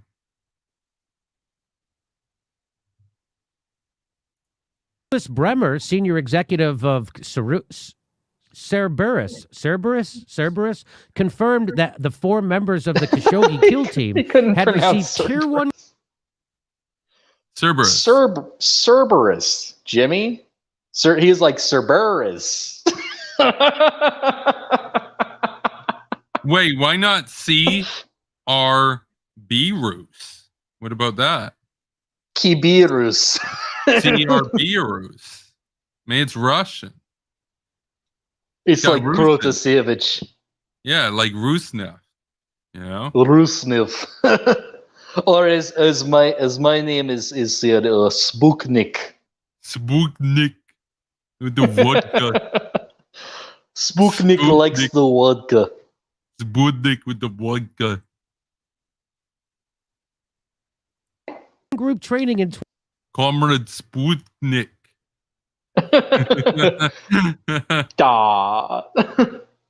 Now, hashtag donks, by the way. Now everybody's like, oh, he lives in Russia. Okay. Yeah, Wyoming, shit, man. I'm putting my life in danger doing this show every week. I got to tell you, man. Oh, man. I'm on the front lines. 2017, and 2 of them had participated in a previous iteration of the training, which went from October 2014 until January 2015. Okay. Bremer said that a March 2019 review by Tier 1 Group uncovered no wrongdoing by the company and confirmed that. See, it's funny. It's like comedy and shit, right? We're supposed to laugh, right? Except that's a totally reasonable fucking statement that is obviously true. Like, they're trying to, what a non-story. What a nothing burger story. This is all they have, man, is to hype up these misleading headlines and gawk at them and do their fake gasps and just, oh, no, how we must be the bad guys. How can we say Putin's the bad guy? How can we say Iran's the bad guy? We're the bad guys. Yes, obviously. fucking obviously the training wasn't related to the killing of Khashoggi. Are you saying it was? He's gonna probably say it was. Wow. No. He would say it was. He would say For it was. For what purpose? To do imperialisms and oil. Yet again, total projection. There's going to be those people. Sorry, there's going to be those people who say, "Oh, this was done to silence Khashoggi," just like how they're trying to silence Assange. Except Assange is he's in prison. He's not even in the United States, but he's in prison for a totally legitimate reason. And we don't do that to people who distribute information. You're talking about Russia, the country that you just did apologetics for. Here's a great example of this. Do you think I'm going to get arrested if I share a link to a WikiLeaks article? No, because that is in and of itself not a crime. It wouldn't have been a crime to publish information that was already available, or if they'd gone through some kind of network. So you had that whole situation with Snowden and Glenn Greenwald. Did Glenn Greenwald go to prison? No. For sharing information? No. That's not how it works. And that's what journalism is. So these are additional charges, additional criminal activities. Oh, but it's really the United States that doesn't allow free expression. It's really the United States that doesn't allow freedom of the press. We're the bad guys. Don't forget it. Why can we say Russia's the bad guy? I mean, they're killing journalists all the time, and framing it as something else. Oh, my heart attack. But it's really the United States. No liberty, no democracy, no freedom of speech. That's how it goes, man. The curriculum training was unrelated to the murder of Jamal Khashoggi. I'm sure that's the truth. Yes. I'm sure. Hold the fucking phone. Okay, so this would be, I've heard this example given before. I don't remember who said it, so I'm totally stealing their bit. This would be like, finding Ted Bundy's kindergarten teacher and saying, "What the fuck did you teach him? Look what happened." Yes. He's out of control. You're partially responsible. And they're thinking, "What the fuck are you on about?" I did nothing. Nothing I did was related to this. But you taught him to tie his shoes and count by two. And I mean, if his shoes had been untied, yeah, he couldn't have done it. It would have been more difficult to catch some of those women. That's a good point. That's right. So it is their fault. See. Maybe that's the society that we're advocating for, where everybody, if you can trace back the butterfly effect, and everybody has a little bit of responsibility. Well, yeah, it's basically like how, and this is an example everybody get because everybody knows it. It's kind of like how the U.S. basically was responsible for 9/11 because the U.S. armed the Taliban in 1635 against the British monarchy. 1635. There you go. Oh man, it's good. I was thinking. I thought it was 1683, to be honest with you, but whatever. Well, no, that's what people that didn't go to university for history think, because they didn't read the new text that came out, man, from the archives. Okay, actually, my final guess, 1863. Is that closer? No. It was 1635. I'm so off base. The U.S. armed the Taliban in 1635, and then the Taliban went on to do 9/11 in 2001. So when it happened, man, it was America's fault.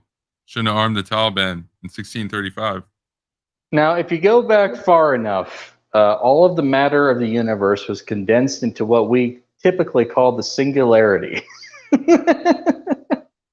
Yes, which was basically an invention by the neocon ghouls. Because think about it. Would Iraqi oil exist if it wasn't for the singularity? No. So that was neocon ghoulry. I hold the singularity responsible personally for everything that's ever gone wrong in history.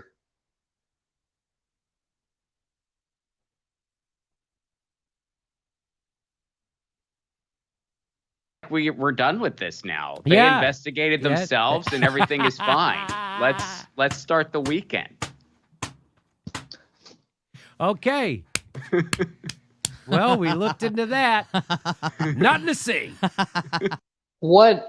By the way, the video is only halfway through.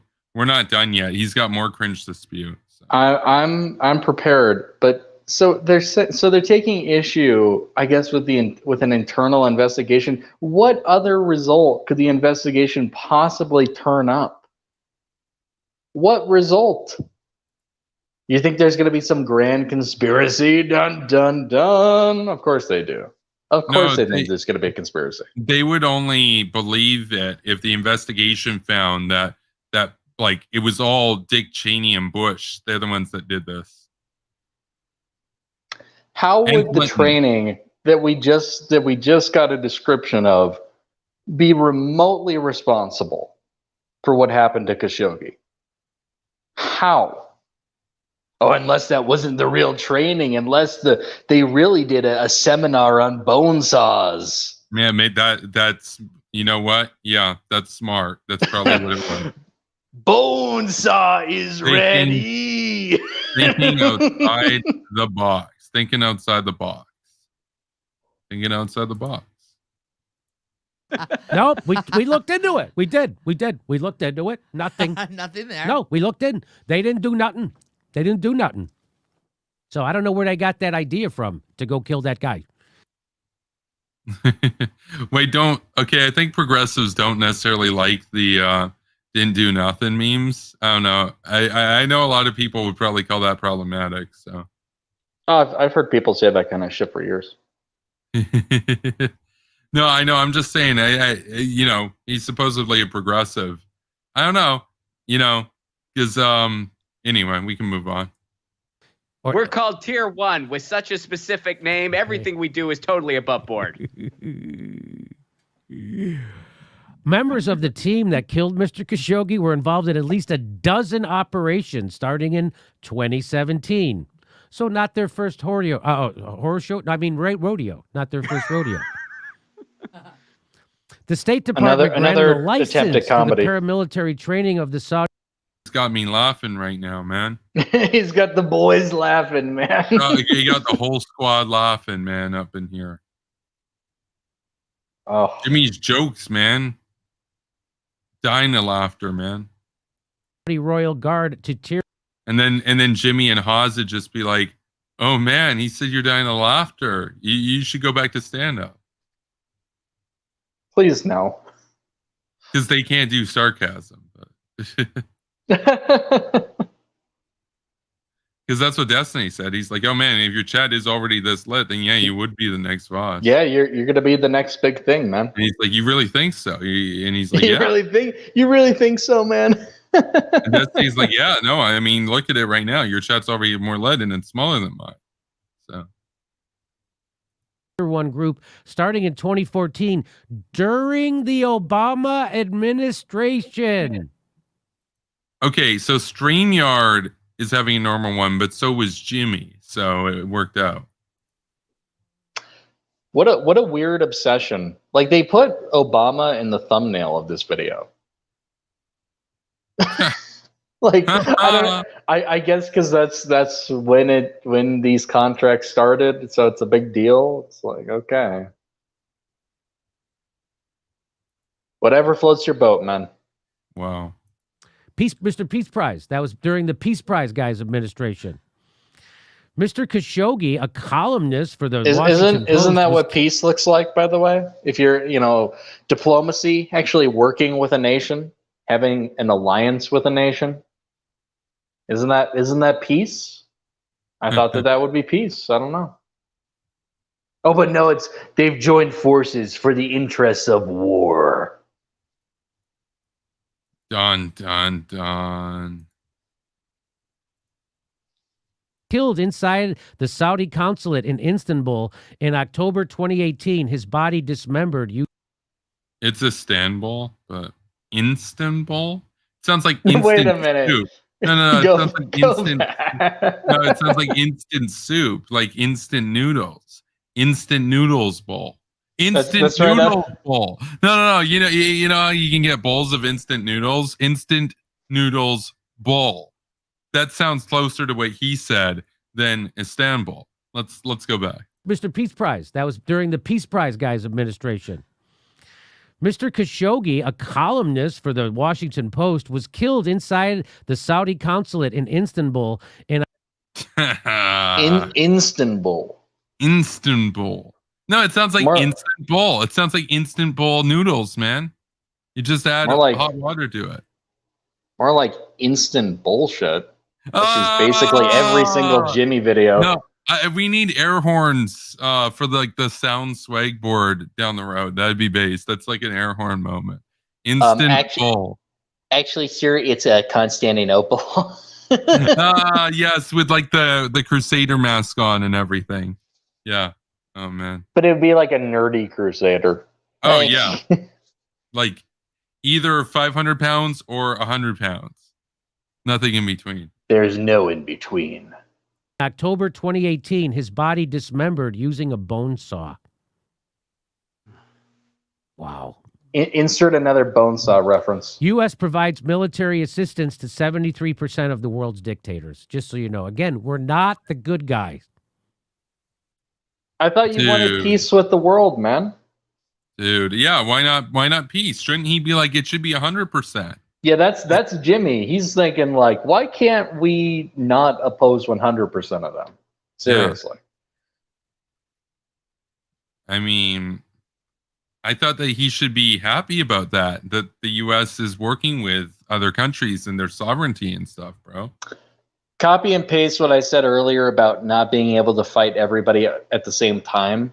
And you actually have to prioritize issues in the world. Amazingly enough, you like people accuse us of wanting to invade everywhere. I'm telling you the opposite. We actually don't want to invade everywhere. We want to invade like a handful of places. Basically. No, but like you guys want to nuke Russia. Well, if it comes to that, I'm hoping to find another way. Honestly. Yeah. We're the biggest terrorist organization. Oh, but you know, people for the longest time said that I was the guy who wanted to nuke Russia because I said that the U.S., if Russia screwed around, the U.S. could turn Moscow into a radioactive crater. It's like, but that's objectively true. I mean, whatever. Organization in the world, the United States government. President Obama, who hoped to sow peace, instead led the nation to war. Led the nation in war. Not even into war, just in war. Well, yeah, there were ongoing wars. Duh. Wait, he said that he was going to pull out, but he didn't do it right away, man. Like they can't even like he pulled out of Iraq, and it's the same thing with Biden pulling out of Afghanistan. They still can't give Obama any credit. It's like he did what you wanted. But he didn't do everything you wanted. So fuck him, I guess. Basically, I mean, Trump took forever to leave too. He didn't even get out of Afghanistan in his 4 years. He needed 4 more years, bro. Yeah, because being president doesn't mean you're a king and everybody just instantly listens to what you have to say. Well, the president said it. No, because there's other people making decisions too. So, are you admitting that the deep state is a real thing? Yes. Yes. Literally, yes. Spooky. That sounds spooky, bro. And that's good. And I've defended that in the past too, because it would be a fucking shit show if every 4 years we had to replace all the top generals or some shit like that. No, then you're not for democracy. The military should be a democracy. Otherwise, we should elect the generals. There's a good idea. Yeah. You don't say that's his legacy. That people and still people think because look how pretty he is. Look how nice he looks. Look at those are the good. Way, imagine Trump as a general. He's like, I'm popular. I have nicknames. Oh man. I like so he's saying this is Obama's legacy. It's like it's part of the legacy. These are the better parts of the legacy. The better parts, which were fervently fought against and really, aren't that many, to be honest with you. But yeah, taking out Gaddafi, the surge that we mentioned earlier, things of that sort. But I guess that means that he was an imperialist and he advocated for endless war, except not really at all. Apparently drawing it down to like nothing in Afghanistan, that doesn't count as ending it. They'd still complain. Kyle would complain. He'd be like, it's still going on. There's 2 people there. Unbelievable. President Obama's legacy is endless war. Isn't he a great guy? We tortured some folks. Tortured some folks. Some folks. How about some terrorists? And instead of tortured, how about say you waterboarded them? You enhanced interrogated them. Oh, but we're going to put that in the same category as torture. They're doing it in this video. We're going to put waterboarding in the same category as cutting someone apart with a bone saw while they're alive. Oh yeah, those are totally the same thing. Those should totally have the same term to describe them. Fuck that shit. Oh yeah, oh, there's my torture right there. And oh, they were just some folks. Yeah, they weren't terrorists plotting against innocent people in our country. No. They were just some folks. They were just out for a nice walk and they got nabbed. How can we call ourselves the good guys, men? We're the bad guys. It all makes sense now. And he's not a good president. He doesn't have a good legacy because he was defined by endless wars. Oh, so he was just supposed to give up and totally compromise U.S. national security. And while the nation is burning around him, he could have a little smug look on his face and say, I did it. I ended the wars. We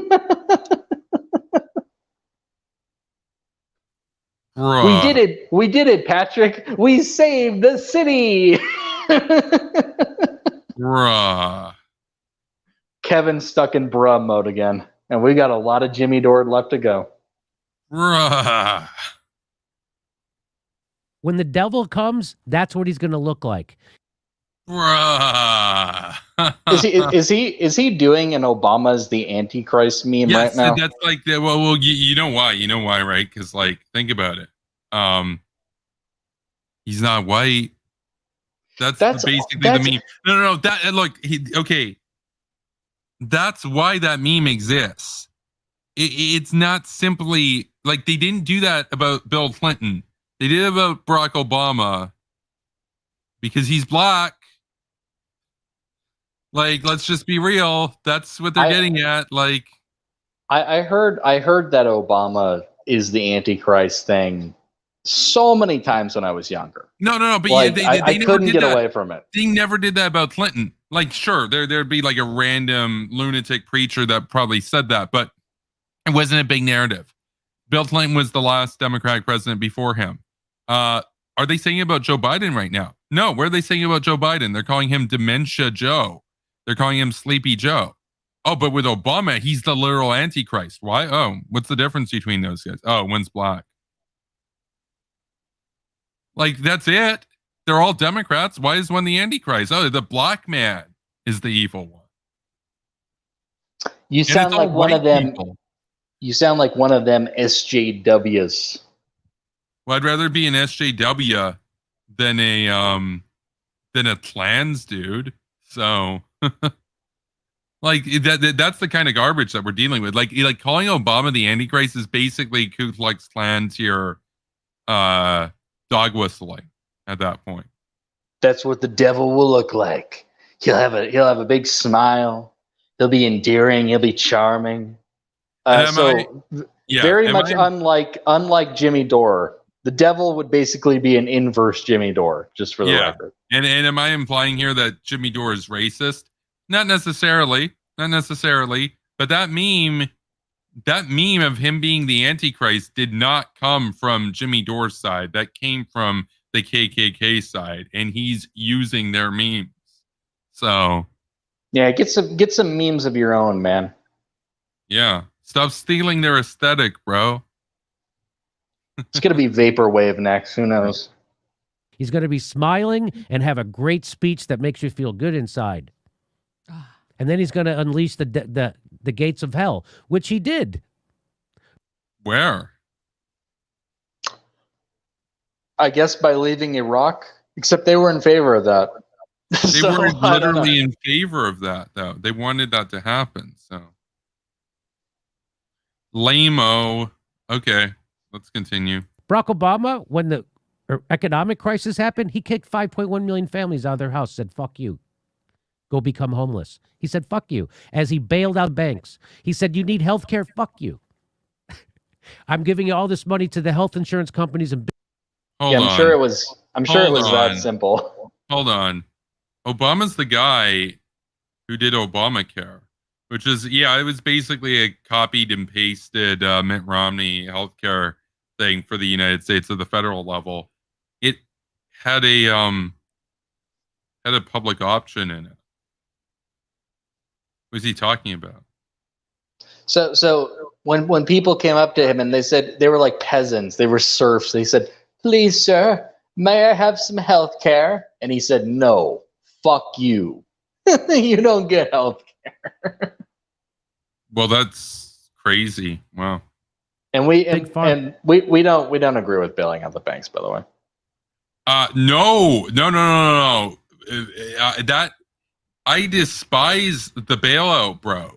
I'm not a corporatist. I think corporatism is garbage.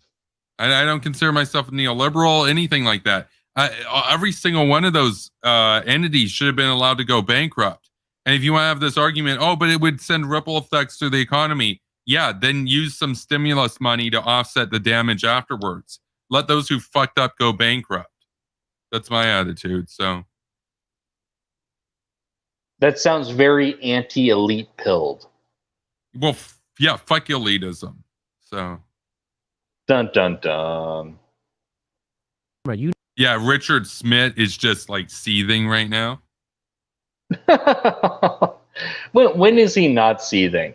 Every tweet I see from him is like, all you people who like Ron DeSantis, fuck you. It's Nikki Haley all the way, 2024. Yeah, he said he's constantly talking about how Ron DeSantis is a Nikki Haley hater and all this kind of crap and everything. And it's like, I mean, I don't know enough about their personal views on each other. My guess is DeSantis probably doesn't even particularly have any hard feelings about Haley, but he wants to be president. So that's enough to attract Richard Smith's ire. Yeah.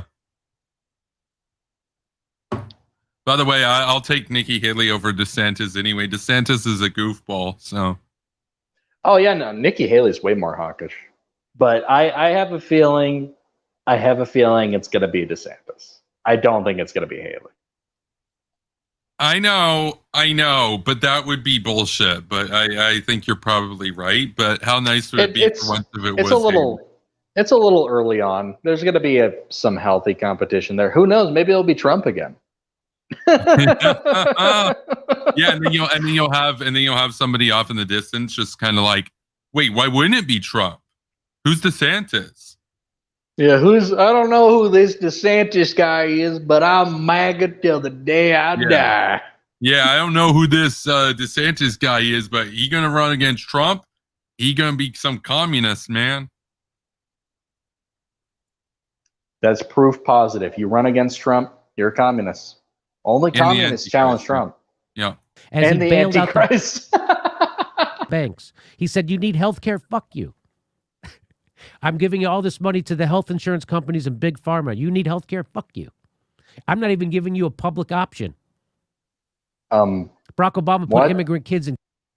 I'm not. We just, there is a public Wait. There's a mandatory public option. The public option, I know what Jimmy would say. Jimmy would be, well, he didn't give you Medicare for all. The problem is does he not? Okay, Jimmy, what do you think the option in public option refers to? Moron. Private or public. And this is the guy who takes all your money to try to get you Medicare for all because he streams about it after the vote's already happened. and the vote Hey, had man, no consequence. look, he's really reaching hearts and minds, and look, they're gonna get it next time. Don't worry. He got a $500 donation from some desperate fan of his. It was like, thank you for everything you do you're fighting for Medicare for all, for the hashtag force the vote thing. Force the vote wouldn't have gotten you Medicare for all. Ironically, I would hazard a guess that there's no one who's done more damage to advancing the cause of Medicare for all than Jimmy Dore, because all he does on his show is shit on any of the politicians who would even potentially vote for it. Yeah, he by the way, Jimmy Dore spends more time bitching and moaning about AOC than any of the Republicans. Seriously. that's no. true. And that, by the way, that's including Donald Trump. He spent more time. No, because he's talking about how Donald Trump's like ending the wars and stuff. But he talks about how AOC is fraud squad, brunch Democrat, corporatist. So just wants to have brunch with Nancy Pelosi. And actually, she's an imperialist because she said she wanted Tibet to be free. That too. She wants to start a new Cold War. Man. She's a brunch imperialist. Cages. Barack Obama deported more Mexicans than all the presidents combined since 1892. Oh yeah, just Barack Mexicans. By the way, let's just call them Mexicans. Yeah, I love how he has all these stats and all this knowledge. And yeah, he has a home in the Hollywood Hills, so I guess he has a Lamborghini too, with all that swag money his working class dupes have sent him. Here's the thing though, he knows nothing about the countries that he actually shills for. Like if you asked him, well, name one journalist that Putin's killed, you know about Khashoggi, but Russia, they kill journalists all the time. He couldn't name one. He doesn't know. He only knows talking points that make America look bad. So he's vapid. He might sound smart to people, but I'm telling you, if he were ever to be called out and asked, what do you know about these countries that aren't America? He knows nothing. He would know as much as Rand dumber than Jake Paul. It's such an amazing characterization on this too. They're like, oh my God, look, he deported all these people. He deported all these Mexicans. Yeah, never mind the programs that he was in favor of. That we're going to recognize, certain people's citizenship, like dreamers and things like that. But he deported Mexicans, man. You mean criminals? You mean criminals? You mean people who weren't supposed to be here? That's what you mean. You can't say that though. That's gonna make people freak out. How could he do that? It's not like we're a nation with law and order. And you can't just barge in whenever you feel like it. Asked immigrants at the border. Let's do it. Yeah. Me too. Come on.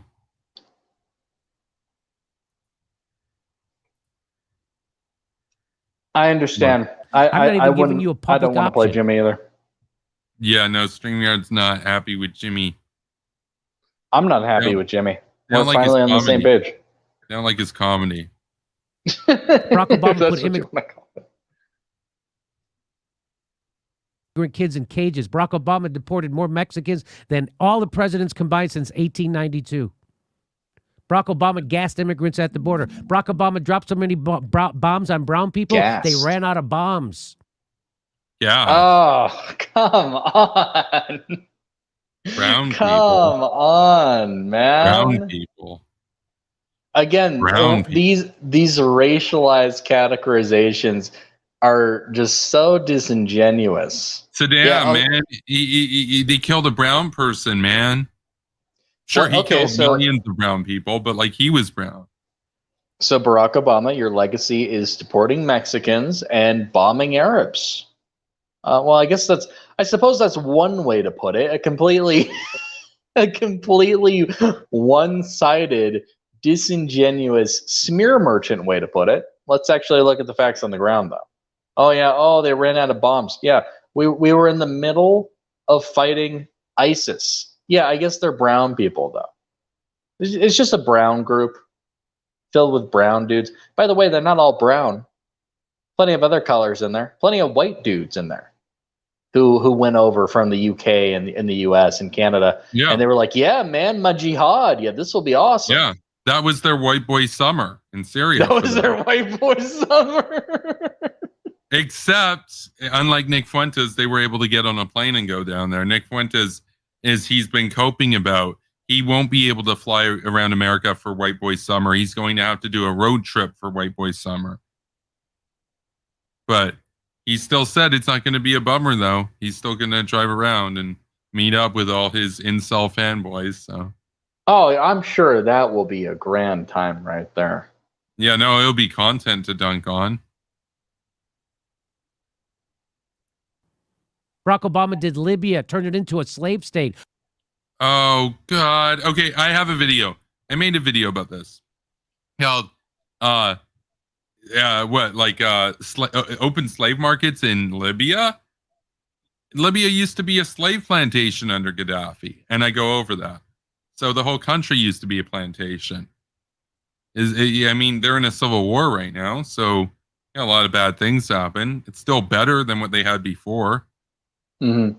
No, it was an emergency action, and the consensus of our community is that what NATO did wasn't enough, and a lot of that was influenced by the Obama administration. They didn't want to be remembered like the Bush administration. They didn't want to do nation building. They didn't really want to put boots on the ground. So we had a very supportive role for them. Not so much for Syria. Oops.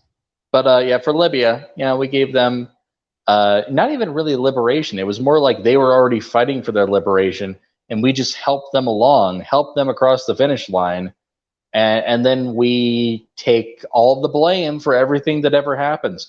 Now, here's the thing. To a certain extent, it's kind of like that bell curve meme. To a certain extent, I agree with Jimmy Dore. I think that we do have some blame, because we could have done more. Yeah. We could have done it more better, Jesus Christ, more responsibly. We could have done it better. More good. We could have done it. We could have done it more cool and more good. Gooder. So we have a partial level of responsibility, but Jimmy would not be making that argument. Jimmy would say, "Oh wait, Gaddafi's butchering his people. Just stand by. We'll check in on that. I was gonna. Okay, let's ignore that for a minute. Let's check in on Rwanda. Oh, okay. Let's look at Libya again. Bruh. We're almost done the video, and then we'll go to an intermission. There's like a minute. Thank fucking Christ! I know. Man. Yeah, and you got the Antichrist right on the screen too. So. Thank fucking Antichrist, man. Barack Obama tortured Chelsea Manning. Tortured. Dude. My Chelsea Manning. What do you have to say about that, Kevin? Do you feel owned? Well, Chelsea Manning did jail time, obviously. Wait, okay, hold on a second. Is that torture? What? They didn't waterboard Manning, though. I'm trying. What torture? Hold on. I'm looking it up too. I don't really know. What is he even referring to? I don't believe they ever waterboarded her. What is he talking about? Oh, maybe he's talking about the solitary confinement. But like they're doing that to Derek Chauvin right now. So I guess that's okay though. Like Derek Chauvin is going to be in solitary confinement for 22 and a half years. I mean, so, you have to keep that guy in solitary confinement, or else he's getting shanked. Like, well, that's the point. But so obviously with Manning too, kept in solitary confinement. So is it torture? I mean, I know that human rights organizations have described it as torture. Is Jimmy going to talk about any of that stuff? No, he's going to talk about this. Why? Because Chelsea Manning compromised American security. So therefore, she's a hero. Solitary confinement sounds preferable, honestly, to me, than being on the floor with everybody else. Maybe that's just me. Maybe. I mean, it's a mess. It's a mess. I didn't do a video on Chauvin, by the way. I might still. I honestly think he actually, and I know that they said there's not going to be a new trial. I think he deserved a new trial. He probably still would have been found guilty, but just for the sake of, closure, probably be good to do it outside of that town without threats against the jury. So, no, I think that's a good point. He would have been found guilty though. But I've had people say when I've debated them about this, they said, okay, but the point is he was found guilty, so why didn't we need to drag this on? We already got the verdict. And I'm like, dude. Well, the verdict can be, I mean, it's coming from a jury of your peers. It can obviously be informed by the events that are happening around them. Yeah, no. I mean, even the judge in the case told his side that there might be grounds for a new trial. Now, because he's a white supremacist, obviously. I guess, yeah. Cahill is a white supremacist, right? I guess he's gonna do White Boy Summer with Nick Fuentes. So I could go on. Believe me, I could go on. How about Flint? You know what would be funny is Jimmy Dore. Jimmy Dore makes a video just being like, guys, I got this awesome new thing out. One of the new friends of the show, Nick Fuentes, he's doing a White Boy Summer. We're gonna go meet up with him, and we're gonna talk about how the wars are bad, and the neocons and shit. And you're like, dude, you cut him off just when he's gonna go on his totally irrelevant diatribe about Flint, Michigan. But yeah. he says I could go on, and it's like, well, yeah, Jimmy, you're just like Kyle. You've made the same video 10 million times. Yeah. And you're just saying everything that you said in all those other videos. Yeah. Michigan. How about Dapple? We're going to let it play out. How about he didn't give those people clean water in Flint? He took a sip of the water and he could have given them Medicare for all, and he didn't. He actually couldn't. Could have declared that Flint a disease. If you're the president. Tried. Yes, that's another point. If you're the president, you can't just enact whatever the fuck you want at any point. No, but Jimmy's daddy, Putrid Putin, can. So he's like, why can't this guy? He doesn't get it. That's a good point. It's a good reading of it. He's like, but in Russia they could. By the way, they don't have Medicare for all in Russia either. So fake news. Disaster area and fix that stuff for that people. He didn't do it. I could go on and on and on. I'm sure Jimmy would have done it. I'm sure, make Jimmy president. He would solve everything overnight. Yes, he's so virtuous, man. He's virtuous. He's well-meaning. He's stunning good. And brave. He's swag and cool. He's cool and good. I mean, he's everything that you would want in a president. He's a fighter, man. He gets it done. That's why he got you Medicare for all. He did streams, bro. Yeah, he's continuing to fight for you. You know, from his garage in the Hollywood Hills. Well, no. Fighting means like you send him $500 and he calls Obama the Antichrist and AOC fraud squad. As the police from coast to coast, he didn't dismantle the. Oh, and also sexual harassment at Anarchist in that too. So. Well, that's the integral piece of the puzzle right there. If you don't do that, none of the rest of this can happen. No, you can't even have Medicare for all unless you do that to Anna. So, yeah. By the way, there are people out there that have like Young Turks derangement syndrome that think it's like based and epic that Jimmy's been dunking on Anna Kasparian. Very vapid, low IQ takes. So.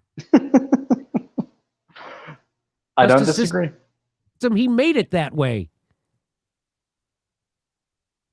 Him and Joe Biden. And then he came out and sabotaged Bernie Sanders. The pettiness returns. If Bernie would have won, bro. In favor of Joe Biden. And then the only time he came out of retirement was to make sure the NBA. Yeah, well, he gets an opinion. He gets an opinion, dude. That's so crazy, man. How could Obama prefer the guy who was his vice president than a guy who's not even a part of his party? Well, that's so crazy. I mean, like, who could have seen it coming? Yeah, so he's the Antichrist, but it's also a shocker that he didn't want the virtuous Bernie to win. Yeah, here's the thing. They don't understand politics because it's all about making connections. And anytime the squad tries to make connections and cozy up to Pelosi, they bitch about it. And they're like, oh my God, what are you doing? Brunch. You're going to brunch. She's doing brunch, dude. She's a brunch Democrat. She's a brunch Democrat, dude. She's just like Joe Manchin. This is why. Oh, obviously. This is why they'll never win. They're so bad at this. They don't know how to play the game. They're absolute garbage at politics. Yeah. It's funny though. Yeah, it's hilarious. Like I mean, he accidentally does comedy all the time. Like I said, he got the whole squad laughing. So strike. If the devil comes, that's what he's going to look like. That's what the devil's going to look like when he comes. That's what she said.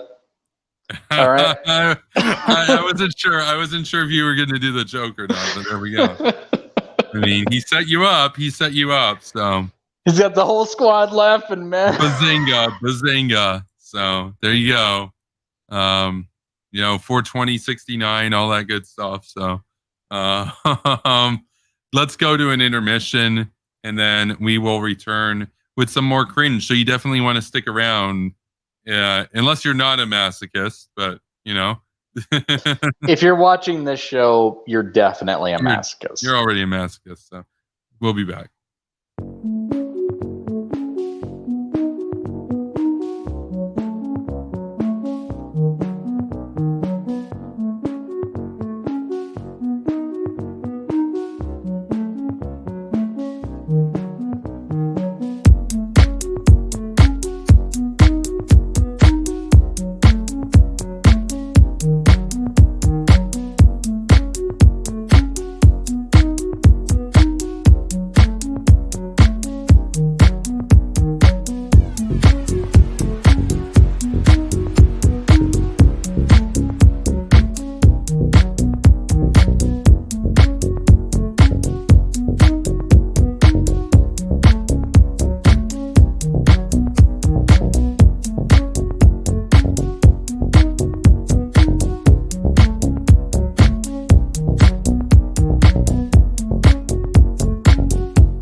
Okay, and we're back.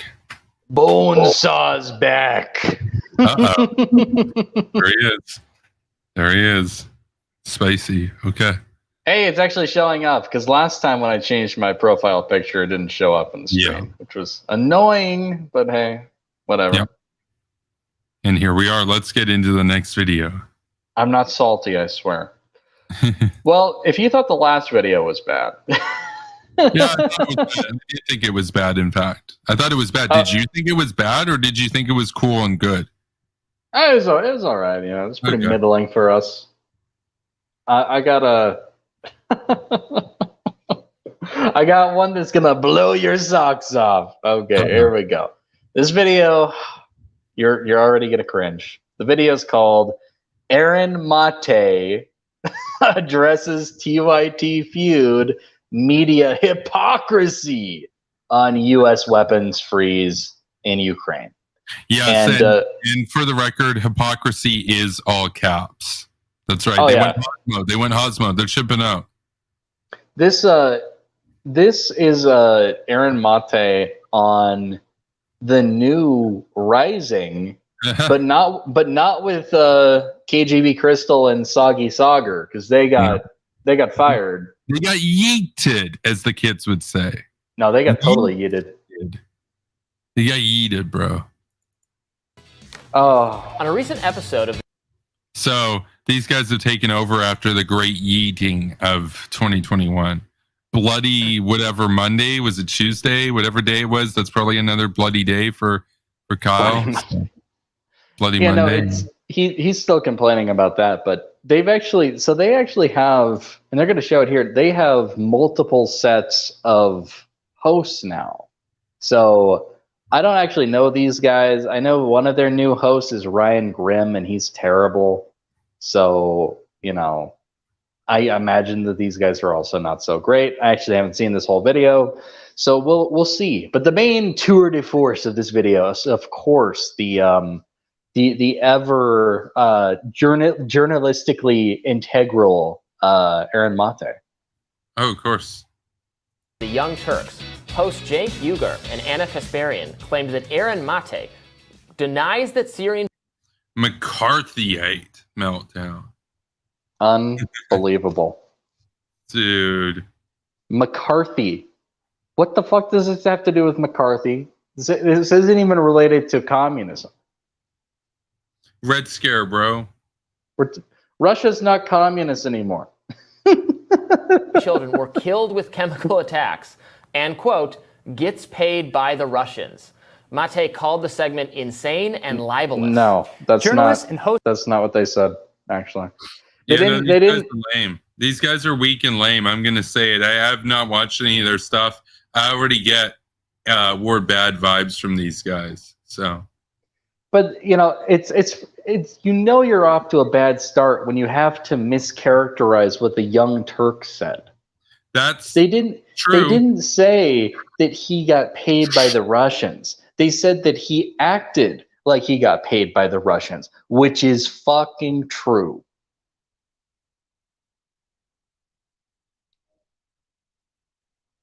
Kind of a difference there. Airing on the Gray Zone, Aaron Maté joins us to discuss. Aaron, thanks for being here. Thanks for having me. So what's going on? We wanted to bring you on to give you a chance to say your side of the issue and be clear. We did have Cenk Uygur on last week to discuss some other matters, and we did briefly discuss Jimmy Dore. So let's take a listen to that real quick. Can we get your thoughts on the ongoing feud with Jimmy Dore, which I know a lot of our viewers are following very closely? Do you have anything to add to his most recent, I would say, comments on that? Dude, look at Keek. Keek is not impressed. Dude, Keek is not impressed. Keek is like, oh, don't you dare fucking go there, bro. I think this woman. Keek. It's Keek. It's like that Alex Jones thing where it's like, it's Alex Jones. It's Keek. I think this woman is like the right-wing populist perspective. So I just imagine, so cringe. I just imagine she's like, she's loving the opportunity to stir the pot between Jimmy and Cenk. But all these people agree on foreign policy. They all agree. They're just like basically who can be more pro Bashar, basically. Yeah, no, that's what the debate's over. That issue. No, because here's the thing, right? Just for those tuning in, Cenk Uygur doesn't like Assad gassing people, and he doesn't want to do anything about it because that would be war, and war is for neocon spooks. Jimmy Dore, if he's being honest, he likes what Assad's done because those people should have known to obey their great leader, and he doesn't want to do anything about Syria because that's for neocon spooks. So that's the Overton window we're working with here, and on that makes Cenk the lesser evil. Yeah. So actually, just as a little bit of an aside, if people want us to actually cover TYT, I don't actually normally check on them because when if they're talking about things from this perspective or they've been talking about the Syrian election, they've actually been right. But if you happen to find a bad video from them that's worth covering, we'll do it. We'll take a look at it. But oh man, it's a daunting idea to even think about. Like I'm used to Kyle, I'm used to Jimmy. I'm not used to having to cover Cenk. It's been a long time since I've actually just watched Cenk not in the format of like a response video or something like that.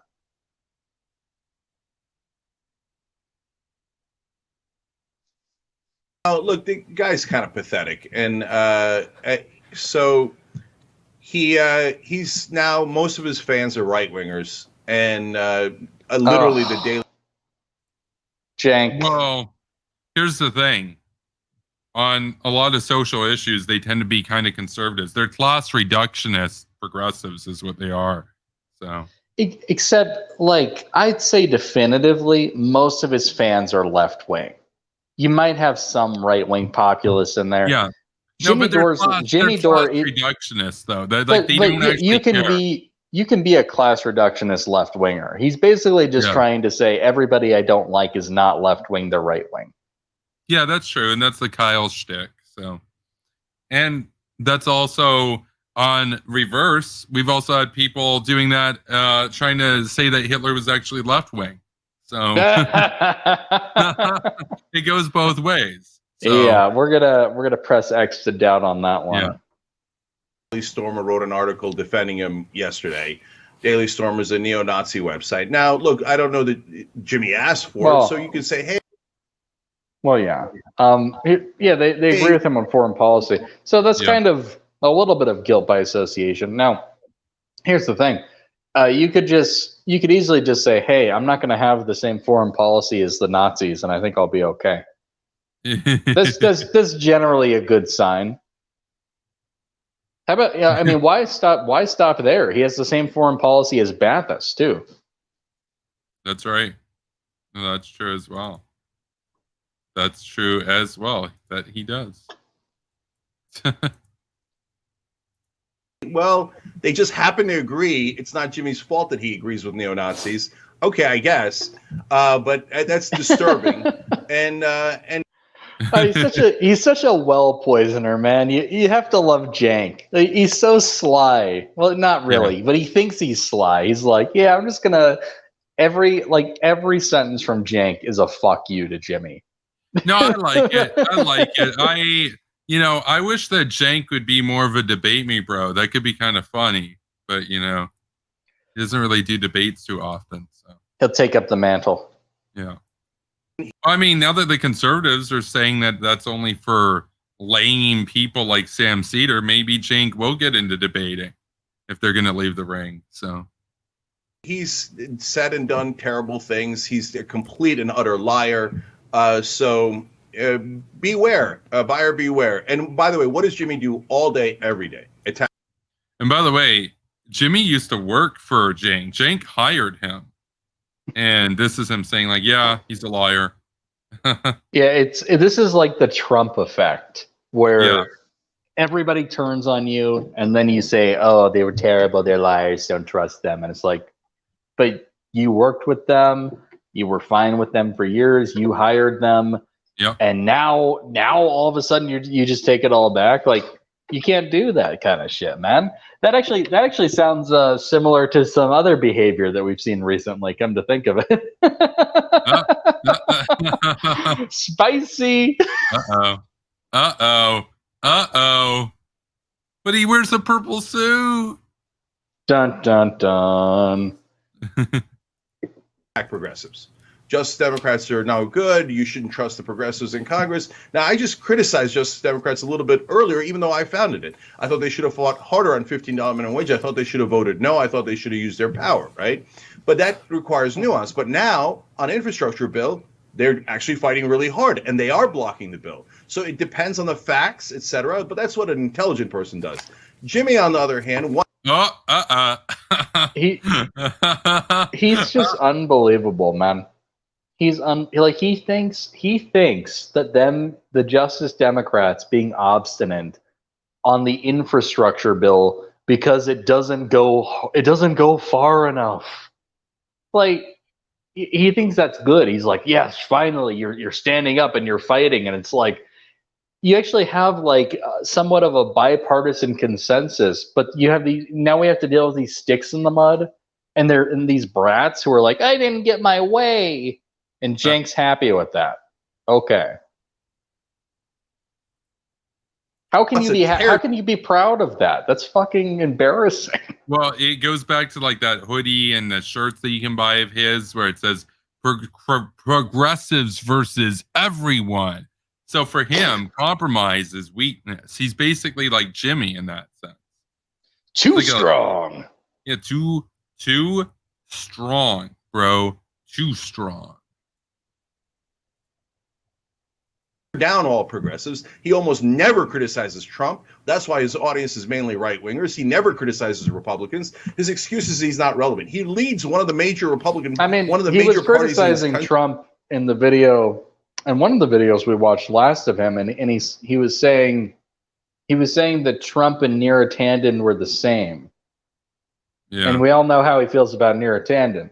So no, I don't think that's I mean, look, he's done Trump apologetics for sure, and that's kind of the problem. So you have some of these YouTubers like Kim Iverson and Jimmy Dore.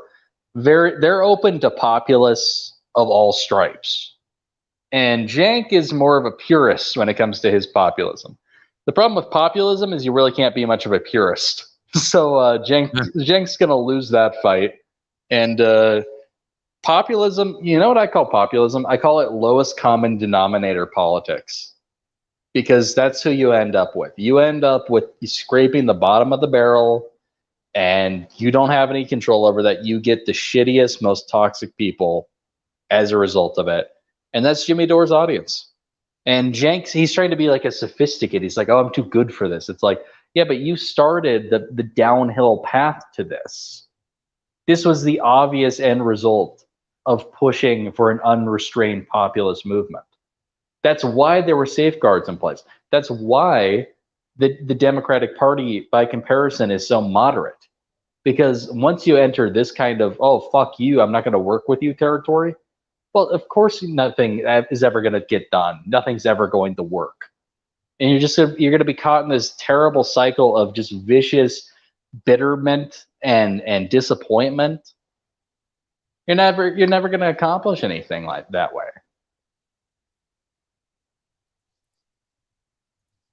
Whatever.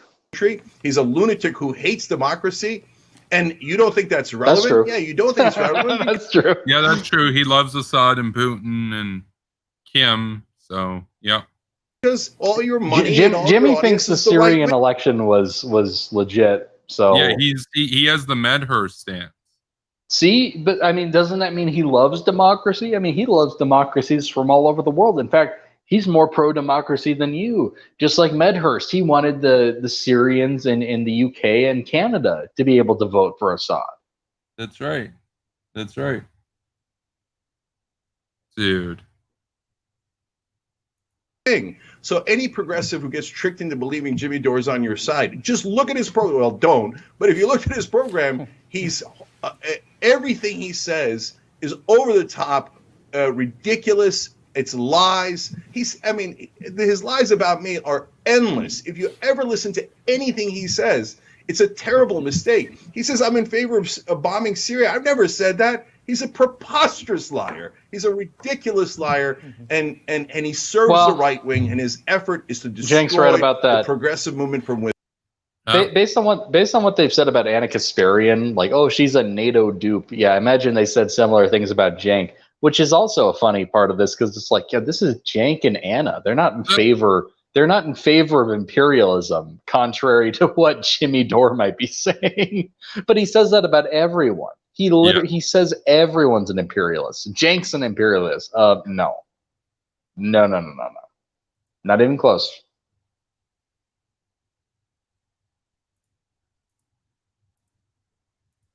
Within, beware of the crap that they are selling. Aaron, as you can see, Cenk didn't mention you, but we wanted to give you a chance to respond to some of the previous statements, especially around Syria. Yeah, well, look, Jimmy can respond for himself, and I hope you will bring him on to answer what Cenk has said. By the way, I caught one egregious lie where Cenk just said that he didn't advocate bombing Syria. There's a clip from the Young Turks in 2013 that's been circulating where he does advocate bombing Syria. So Cenk is lying because Cenk is a liar, as we saw when 2013. By the way, all the people that he hangs out with, they were saying the same kind of shit in 2013. That's right, like Halleck and shit. We found those tweets. And Blumenthal. They all changed their tune when they conveniently found some new contacts, and they found themselves a pretty steady revenue. Yeah. They found themselves a nice little gig where they could be flown all over the world as long as they told lies from fascist regimes. Yeah. How lovely. I mean, who doesn't love blood money, man? You can buy blood swag with it, dude. very bloody. And you can buy bloody steaks too. Bloody Trump steaks. No. He only likes them gray.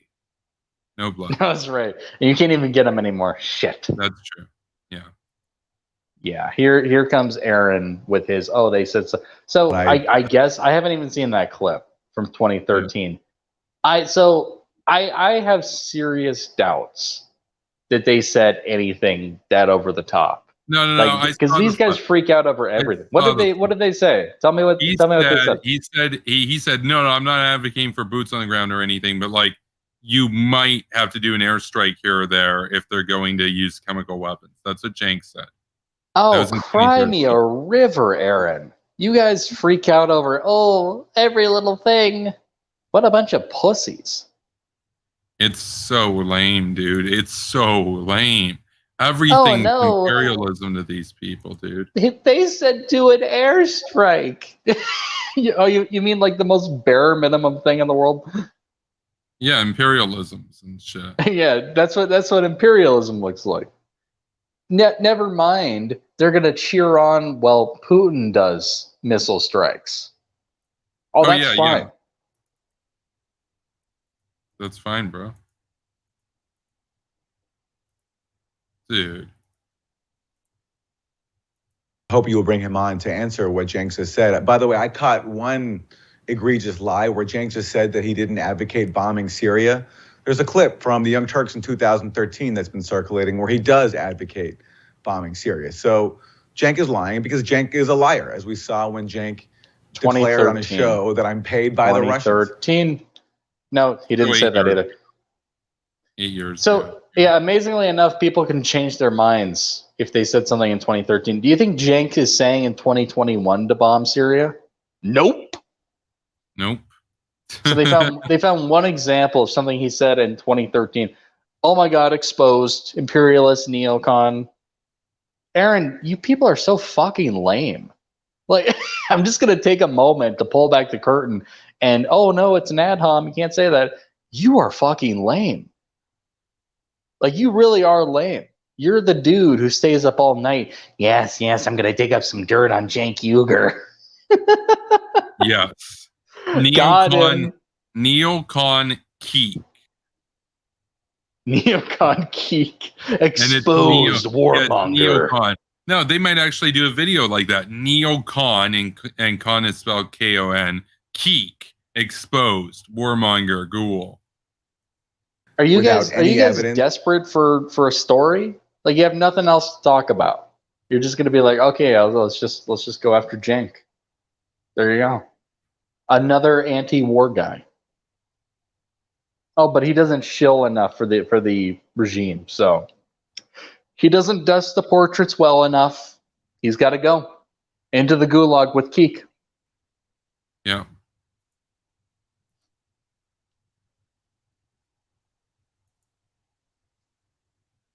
Okay, let's go.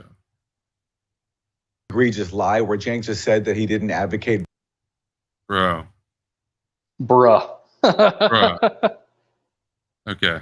Bombing Syria. There's a clip from the Young Turks in 2013 that's been circulating where he does advocate bombing Syria. So Cenk is lying because Cenk is a liar, as we saw when Cenk declared on his show that I'm paid by the Russians without any evidence, because there is none. He's just making it up. And look, I think when Cenk talks about Jimmy's audience being right-wing, he's projecting. Jimmy's success over these last few years has come from the fact that he's speaking to an audience that is upset by the Democratic Party because they haven't been left-wing enough. It's because they haven't been populous enough. Yeah, I'm a populist. The populists are definitively to the right on many issues compared to the DNC platform, Aaron. So it's not that simple. You can't just wriggle out of that one. You can't just be like, oh, there's no adjacency to right-wing populists, because that's the entire point of your movement. You're trying to bring together all the populists. Oh, until it's not convenient to your narrative. Oh, no. We're the real left-wingers, guys. Yeah, we're the real left-wingers, the guys who shill for Assad. Give me a fucking break. we're the true left. We're the true progressives. You're fascist enablers. And when it comes to people, like sometimes we'll say, we don't believe in, we're not like Kyle. We don't call all our enemies dumb. So we'll give credit where it's due. We've said that Kim Jong-un is very intelligent. We've said that Putin is very intelligent. Now, Aaron Maté is fucking stupid. Aaron Maté is a dupe. Yes. No, Aaron Maté, he can't even get his lies straight. We did a clip of him a couple weeks ago where in a 2-minute clip where he was there in Duma, he went from saying how it was crisis actors to, oh, those guys did die. and we need That's right. He's not He good at lit- it. He's not good at this. He just did it again, where he's like, "Oh yeah, Cenk's such a liar," and then he proceeds to immediately lie about Cenk. Bro. He's actually an authentic progressive, and he's attracted people who are upset by the fact that the Democratic Party establishment has abandoned it, and attracted people who are upset that outlets like the Young Turks that portray themselves as being progressive have abandoned progressive values and have done things like advocating for foreign interventions. Like what? Like what? No, I love this for two reasons. First reason, Young Turks have never advocated for an intervention anywhere ever. Second reason, if you were a true progressive, wouldn't you be for getting rid of fascist regimes and like spreading human rights and shit? Dude. You would think so. But in this twisted world, it's progressive to have the ability to do something and to bear witness to genocide and say, no, I'm gonna set this one out, bro. Getting involved, that's for neocons, bro. Yeah, that's what troglodytes do, man. Dude. That's Neanderthal politics. Dude. Aaron. I don't even know what to say, dude. But apparently they're big time neocon warmongers because Cenk said that we should do a missile strike in Syria once several years ago. Dude. They're not advocating. This isn't. But he was critical when Trump actually did it, though. He didn't like it when Trump actually did it. He complained about it. He said that it was they were trying to manufacture consent for war, and that Trump was lying about being anti-war. By the way, if that narrative's true that we're sick of TYT because they're advocating war, Jimmy worked with TYT for many years after that particular clip, right. and you had a bunch of people watching them, so clearly they didn't care that much. That's right. Now there's going to be new people who jump in at random times, but I mean Jimmy would have to know what they were saying. Oh man. What a mess. What an absolute mess. And in the case of Russiagate, buying into the dumbest conspiracy theory of all time. Okay, this guy thinks the Duma chemical weapons attack by the Assad regime was crisis actors to make Assad look bad. Bro. Yeah, literally. He thinks that sounds like a joke. No, he thinks it was crisis actors. He did a video on it. He went there. He went there and reported on it and said that's what happened. Bro. How much money would you need to give someone to hide away for the rest of their fucking lives so that someone didn't put two and two together and say, wait a minute, weren't you in that chemical attack? Unbelievable. Dude. But apparently Russiagate's the dumbest conspiracy theory. Oh man. Oh yeah, that's totally outside the realm of possibility. Except it's true. So Mueller just didn't look into Trump's finances. Or of course it's so true. I think that's what and it's true. It's true on two fronts. It's true. They deny everything, by the way. They deny that there was meddling. And at the same time, they're apologetic to the meddling. That's the other amazing part. So they deny it happened. It's the same thing like with the Holocaust denial from people who actually think the Holocaust would have been based. Yes. It didn't happen, but if it did, it would have been awesome. So they say that kind of thing about the Russian interference in our elections. And then we have on record several people connected to the Trump campaign who met with Russian officials, Russian businessmen, behind closed doors, had some very interesting meetings, I'm sure, talking about, I wonder what they talked about. They probably talked about politics. Several of those people went to jail, by the way. Oh, what a conspiracy. The only reason they're not in jail now is because Trump pardoned them. What a conspiracy, though.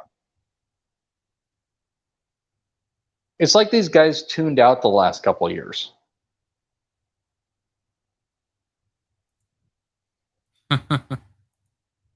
Wow. Explains this animus and these lies towards Jimmy Dore by Cenk. And then I got involved when they directed it at me. I was in Syria recently doing some reporting, and they had some reporting. Reporting. Some a completely demented puff piece where you're standing in the street. You're in front of the location that got gassed.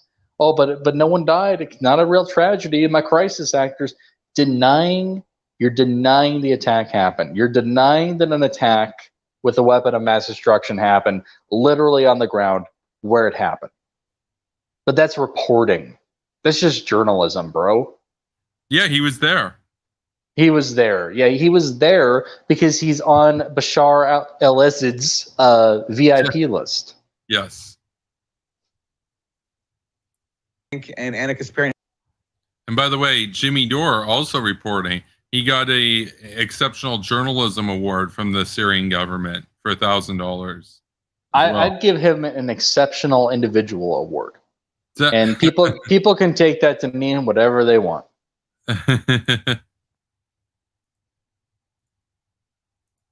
Had this on-air meltdown where they said I'm paid by the Russians, that I deny the killing of children. Anna Kasparian said that You do. Bro, you do. Yeah, you literally just uploaded a video where you started talking about crisis actors, bro. Bruh. And they didn't, and they, we have to keep coming back to this. They didn't say you're paid by the Russians. They say you act like you do because you do act like you do. And I mean, here's the thing. Like, if you're being ferried around Damascus and shit, yeah, so that money's coming from Russia in one form or another. So it's not entirely off base to say that. That's right. And of course, that's true as well. I mean, let's be real. Assad's not the number one person in control in Syria, because when Putin arrives to go give a speech, Assad has to wait until Putin's done. And it's Putin's guys that put their arms around him and hold him back, because Putin's got to go up first, because that's his land, man, not Assad's land. Assad would be dead if it wasn't for Putin. So if the logic of the world is that we're responsible for Khashoggi being killed because we gave training to some guys a year earlier, then Aaron Mate's paid by the Russians. We can just say it. Yeah, he's technically paid by the Russians, so fuck it, just say it. He's paid by the Russians. Paid by the Ruskies. It's more glamorous than saying you're paid by a bunch of idiots on Patreon. Yeah. And she gave me the finger and told me to F off. It was insane. And I think that meltdown reflects just like a seethe and screech, Aaron. The meltdown, I guess it sort of was a meltdown. I thought it was hilarious, though. Yeah, I thought it was awesome. Yeah, it was pretty funny. Dude.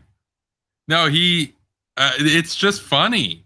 All the drams are funny, dude. Like, and this is playing out on national TV in the US. So like, a lot of people watch Rising. It's not just like it's some YouTube show. A lot of people watch it. So they're like, oh, what's up with all the drama? General hostility that they have towards people who are upholding actual progressive values. Like defending fascist dictators that do genocide.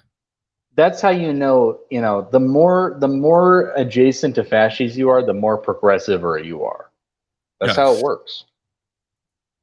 That's right. No, that's right. I believe that was actually related to a certain tweet I had. Pull it up. It's actually my pinned tweet.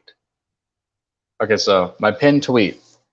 Just so we're clear, if you supported ousting Saddam Hussein from power, you're a vile warmonger. But if you supported leaving him in power and also leaving the Iraqi people enslaved to his family for generations, you're a principled progressive. What a world. And look, the cycle continues. You can't be a true progressive unless you're defending the veracity of the Syrian election. We're going to put that in quotes. Dude. How about the Iranian election? Talk about that too. And North Korea. And Russia. How can you even say you support democracy? if you don't if you don't support every system that calls itself a democracy. Bruh.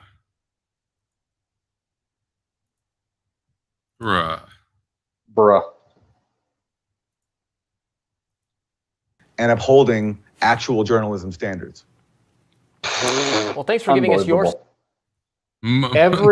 Every piece of evidence from the Duma case spits in your face, Aaron.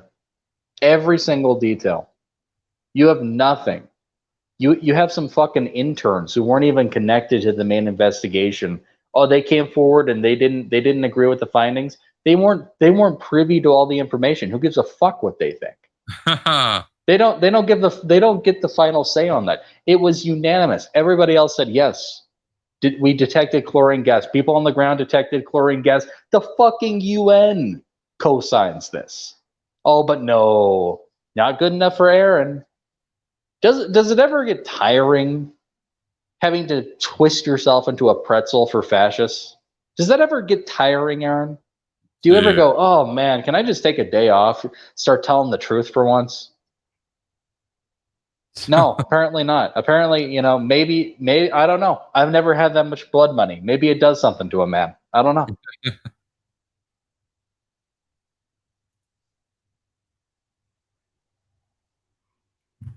I don't give a fuck what the janitor thought about Syria. Oh, were you an elitist? I don't give a fuck what the janitor said about Duma. The janitor was wrong. Were you an elitist? Yes, in this case, yes. Standards. Well, thanks for giving us your side, Aaron. While we have you here, we wanted to get your thoughts on recent U.S. foreign policy developments with the Ukraine. Bad idea. The Ukraine. The Ukraine. Just like just like the Canada and the Uganda. The Uganda. Wait, if we're just adding articles before countries, why not say we want to get your thoughts on what's happening right now in Australia? Like we're just adding articles. Wait, what article does China get? And China. The Ukraine. A United Kingdom. Just so we're clear, we're talking about the Ukraine, the real deal, not those wannabe Ukraines. A Ukraine, yeah, as opposed to a Ukraine, which is north. It's just north of Belarus, actually. That's a Ukraine. He's talking about the Ukraine. I was gonna say, already we're not off to a good start in this segment either. It's like, but Aaron, while we have you here, the first second he's already proved he doesn't know shit about the region. The Ukraine. Oh, and I want to hear about Russia, right? Let's talk about Russia. I just like the premise of them sitting there like, well, while we have you here, Aaron, let's ask you about some of your thoughts on these recent U.S. foreign policy decisions. It's like, yep, I know what he's going to say. Yeah. Next. No. This is the type of guy who gives every country random articles, except for the one country that actually does have an article in its official name, which is the Gambia. He'd be like, we want to ask you your opinion on Gambia. You're like, dude. What about Nubia? Yeah, what about Nambia? The Nambia. Yeah, I heard they make soft towels for Trump Tower. So the softest. Yes. The best. Okay, but look, let me first address the Syria part of this because it's important. So the reason why they slandered me at that time is because I was in Syria. And Syria is a touchy subject for many people on the left. It has been divisive. But the facts to me are pretty overwhelming. And there's only a very small... Yeah, it's divisive because there are a lot of fascist apologists on the left. It's such a mystery why there would be people who were nominally left-wing who, they didn't sign up for any of this. If they were an American, they were like, okay, I'm left-wing. I'm pro-choice. I'm pro-gay rights. I'm a left-winger. And then you find yourself surrounded by all these fucking monsters who are like, oh, long live Assad. He's based. And you're thinking, what the fuck? Yeah, and then when you say, no, he's a bad guy. I don't like dictators and everything. Then you get called a neocon. Exactly. Oh, but there's been a rift. It's been a little divisive. He's going to tell us how the facts on the ground agree with him. Incorrect. No, the facts on the ground don't agree with you at all, and everybody else is saying otherwise. Everybody else, and this isn't just like, oh, my ad populum fallacy. No. People with actual experience and evidence in this situation, people who actually conducted investigations, disagree with you. Multiple sources. People should watch. You know what people should watch? I saw a video earlier today from Jaeger. Jaeger put out a video today debunking in very succinct detail. It's a very easy video. It's just like text and music, but about Duma. So if you want all the facts about what happened in Duma and people's responses to it, go watch Jaeger DePeto's video. And of course, we had him on the show fairly recently. So there you go. Go watch his video on Duma. And then you come back and tell me that Aaron Maté had a good point to make, because I'm going to press X to doubt on that one. Yeah, press an X. All group of journalists that. By the way, cringe status right now, we are about 45% the way through the video. Good Lord. We have, and he's holding off on Ukraine. He's like, hold on, let me. The Ukraine. Look, I'm going to give you some cringe on the Ukraine, but first let me give you some more cringe on the Syria. Yeah. No, it's and Syria. That's its article. It's illicit. And yeah, there we go. I've been willing to acknowledge them. My colleagues and I at the Gray Zone are among them. So are Jimmy Dore, by the way. Jimmy Dore has been telling the truth about the fact that the U.S. and its allies have waged a multi-billion-dollar dirty war that left Syria. Dirty war? Wait, so they went from calling it a regime change war to now they have to admit it's not actually a war, so a dirty war. Okay. That's code word for when the war is so behind the scenes, it might as well not even be happening. Oh, dude. Yeah, let's talk about my U.S. involvement in Syria, as if that's even a thing at this point. Bruh. They're still talking about it. Dude, we pulled out, and we were fighting ISIS. Dude. Oh, man. What a joke. Syria in ruins, and I saw it firsthand when I was there. And a part of that reporting that I've done has been on this scandal at the OPCW, the world's top blaming that. Hold on. Where you have evidence of a very significant cover-up. He said he was there. He's like, I'm speaking from a place of authority. I was there. I saw the effects of the dirty war. No, what you saw was infamously a city that had chemical munitions shot at it by the regime that you're shilling for. That's what happened. Oh no, it's really the U.S.'s fault that Syria is in shambles. Again, there's a partial level of truth to that, in the same way we were talking about Libya earlier, because the U.S. actually should have done something by this point. But here's the difference. We are not directly responsible for the bloodshed in Syria. We are not directly responsible for the destruction in Syria. That is the government, the extremely authoritarian government that you are shilling for, that didn't want to tolerate any form of dissent or disagreement. And this is the result of them clamping down and holding on to their power. And you seem totally fine with that. But it caused a little bit of divisiveness on the left. Oh, gee, really? You think so? Maybe just a little bit. You think people, there might be some people out there who take issue with that. I wonder why.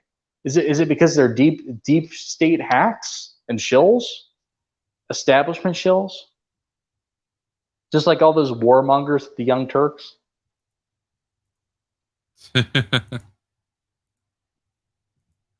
So basically, in April 2018, the U.S., Britain, and France bombed Syria after they accused Syria of committing a chemical attack in the town of Duma. And there was video footage from Duma put out by militants who controlled it at the time of dead bodies. And they said that they were killed by a chemical attack. So Trump led the way in bombing Syria. A year later, the OPCW came out with a report basically aligning with the U.S. narrative that Syria... The characterization is amazing. So he says, "Oh yeah, so the rebels. I mean, it was their video, and they just showed these bodies. How do we know? How do we know it wasn't just them who killed them? Because Aaron, you absolute hack. The investigation made sure to point out the rebels didn't have any facility to make fucking chemical weapons. The rebels don't have shit. The rebels aren't backed by Russia. Assad is. Assad leads an actual nation with an army. The rebels have nothing. They have Kiwis. They're not capable of making weapons like that, Aaron. They're not capable. They don't have a fucking air force to send in the munitions that way. Like, look at these things we have to like sit down and explain. Yeah, he is making Trump look good. No, Trump made the right call there in 2017. I just wish he'd done more. Because that would have been like a major redemptive arc for him, for sure. Oh, absolutely. But man, that's amazing. His characterization is he goes first with, oh yeah, the US, the UK, and France, they bombed. So he makes sure to highlight, look, so if you think about it, and if we totally disregard linear time and we say that first, it sounds like they're the aggressors, the Western powers. And they did it. What did they do it for? Just some shitty, iPhone video? Oh, how's that proof? Totally leaving out the other findings of the investigation. Yeah, it was just a video. It was just a video of dead bodies. They could have found them anywhere. They could have just like dug them out of the cemetery and said, "Hey, look, Assad killed them with chemical weapons. You got to help us, U.S." Except we found the traces of chlorine in Duma, and we know how the attack was conducted. We know down to every last detail. We know that there were canisters fired. I believe 2, and one of them actually went off, and the other one didn't. That's how exact they are with this shit. But that's Aaron Mate's characterization of events. And keep in mind, he's like the leading voice of denying this attack.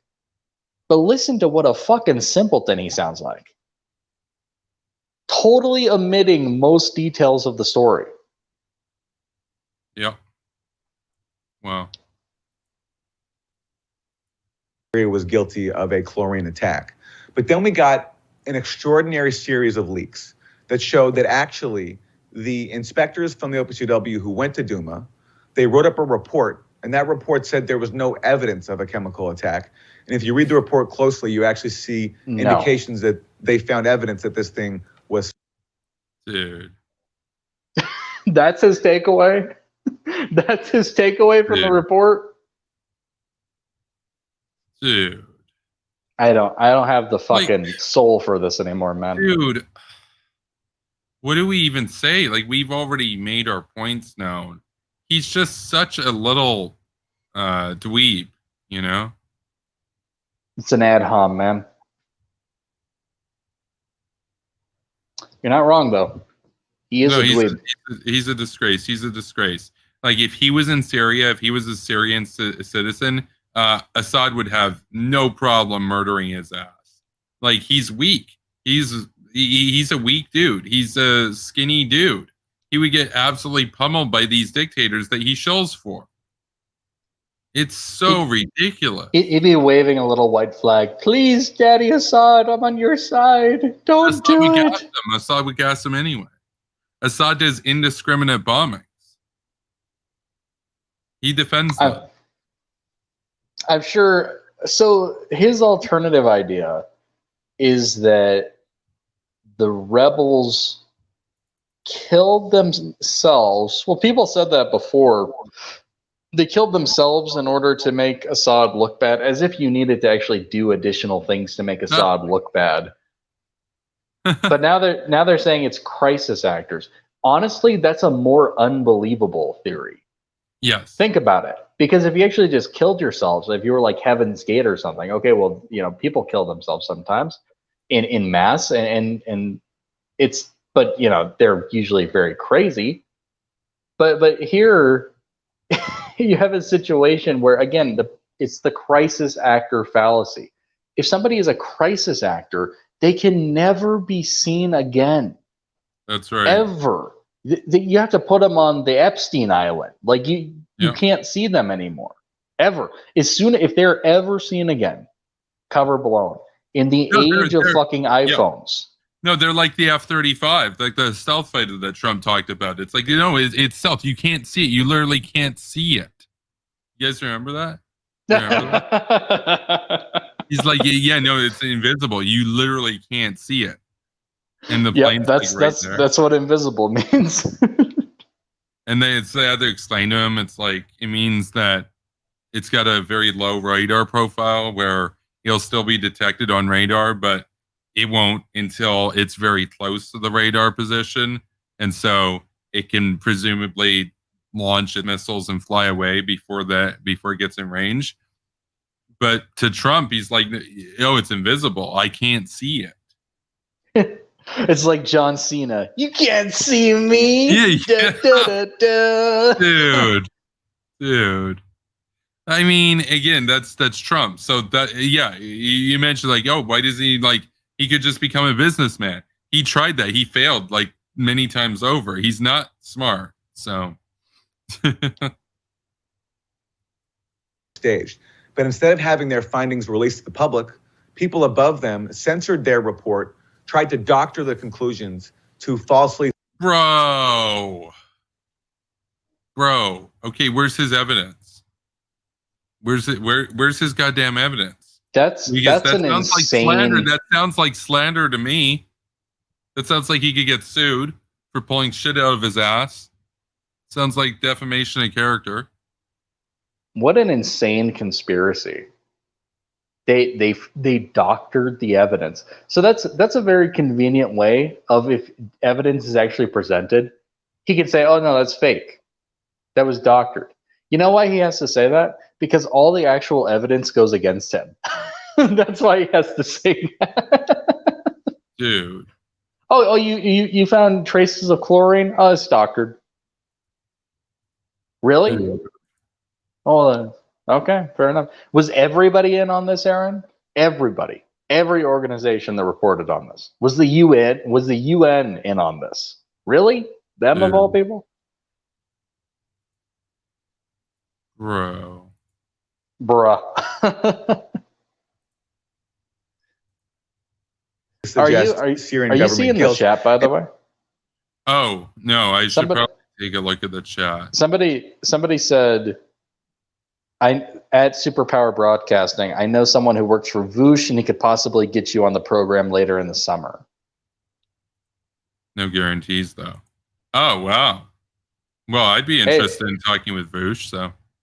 If that's true, DM Kevin on Twitter. And I'll DM you later this week. Okay, I'm on Twitter at Kevin Castley. I'd be open to speaking with Voosh for sure. So, thanks for the... That way that Voosh can reclaim his Debate Me Bro title. Yeah, because, I'd be interested in talking with Voosh, So, yeah, I mean, because that's the thing, right? Like, sooner or later, Voosh is going to wind up talking about me anyway. So, because we're only going up. This is Ghoul Gang Rising, not Ghoul Gang Falling. So, Yeah, well, honestly, we should have taken over Rising. It's better than this show. Yeah, but they only want isolationist anti-war brainlets. They wouldn't have us on. We have to do our own thing. We're not welcome in mainstream media. Wouldn't it be crazy if it was us though, and to see the reaction? No. It would break. It wouldn't just break the internet. It would break mainstream media. They'd be like, they're war hawks.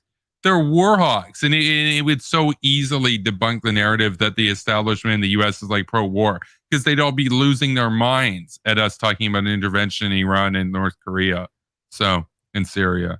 So, no, the American establishment is pro-free trade and diplomacy, not war. So, they want cheap shit, and war is bad for profits. So. Basically, these inspectors, after they protested the censorship, they were taken off of the case. And we know this now because of a huge trove of They documents weren't that have real come out investigators. via WikiLeaks and also at the Gray Zone. So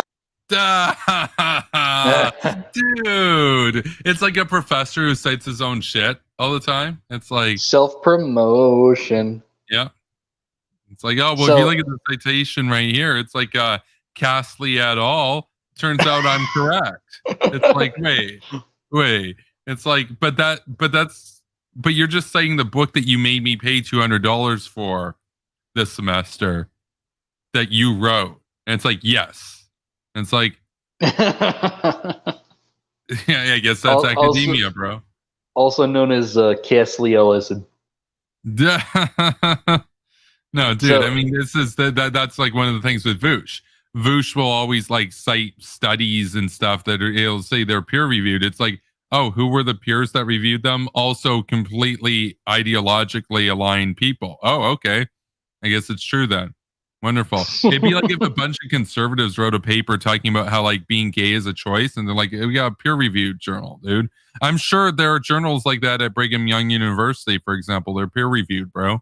They found 4 peers that agreed that gays are spooky. So, oh, it must be true. Must be true. If it's kind of like the old stigma or the old saying, if 3 people gather together in prayer, God is surely with them. If 4 people sign off on a paper, it must surely be true. That's right. That's gonna be the new mantra. That's gonna be the new meme for sure. So, no, and then we got Aaron to deal with. No, Aaron's just such an annoying little brat. So, I've been reporting on this for the last 2 years. It's an extraordinary story. It's a major pro-war deception, and it's allegations of a cover-up. It's extraordinary. It's extraordinary that you can talk about something for 2 years and actually not know anything about it. That's the really only extraordinary thing about this at this point. He doesn't know shit. Oh my God, these investigators, they were censored. They weren't actual investigators. They weren't tied to the main investigation. They were disgruntled, probably ideologically motivated losers. Absolute losers. So of course they found comfort in other losers like you. Loser. It's a pro-war deception. Oh yeah, he called it the Duma deception. The Duma deception, by the way, coined by the darling of Damascus, Aaron Maté. That's my nickname for him, by the way, darling of Damascus. That's a pretty good one. And like my video on him and Anna, that already got over 1,000 views. It's like, it's funny. Like you never really know which, like I always know the Nick Fuentes videos are going to get views, but the Aaron Maté Anna thing, that one got a lot of views, and it's like, it got ratioed. It got gay-shioed, man. People thinking I was a troll. And then you had other people like they knew I wasn't a troll, and they were like, how can this guy even exist? It's great. I hate his fanboys. His fanboys are total losers. So they're honestly as pathetic as Nick Fuentes boys. So top chemical weapons watchdog. Hold on a sec. How is this a pro-war? There's no war. Well, what they did a couple strikes a few years ago. A dirty war, bro. It's a dirty war for oils. Nobody launched a war over this. Like amazingly, like it's the same logic with Kyle. If you actually report on the atrocities in the world, oh no, people actually might feel motivated to go to war. They might feel motivated to right some wrongs. Yeah. Oh, you're starting to get it. You're starting to get the hawk pill. See, that's what happens. Starting to get the hawk pill. If you actually acknowledge the true state of the world, if you're not a complete solipsist or a sociopathic piece of shit, you actually might want to do something about it. That's the hawk pill. Yeah.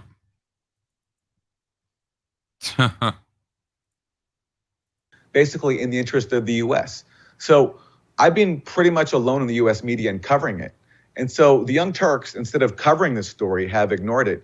And then when I went to Syria and I put out a short video talking about it, that helped trigger. It's not a real story. Amazingly enough, you've done your own Duma deception. Yes.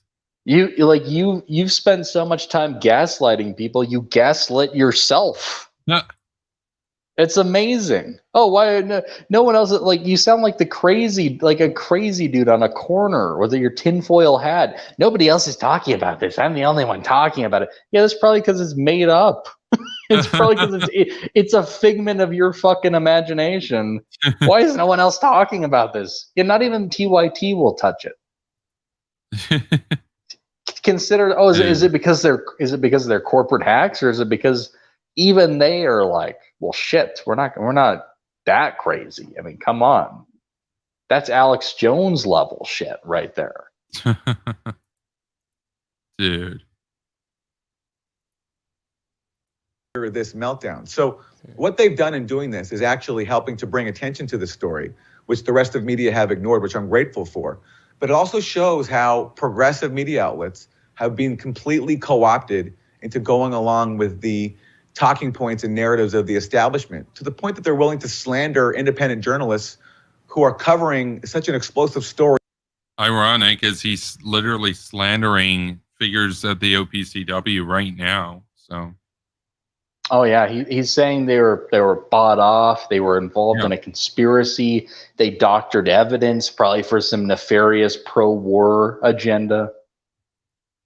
Dude, like, that's the kind of alternative universe this guy lives in, where the rebels have to make up things to make Assad look bad. The OPCW have to make up things to make Assad look bad, and then some of them have the fucking audacity. The fucking audacity. They have the mudacity. They have the mudacity. When you call them a sadist, they get all fucking butthurt about it. Oh no, you can't call me that. No, I'm just a truth teller. Yeah. I'm not an sadist. I just defend them at every turn, and I don't think that all these horrible things that people say about them are true. In fact, they're good. We should leave them in power. They're cool and good. But I'm not an sadist, bro. Dude. We're about 75% through the video. So.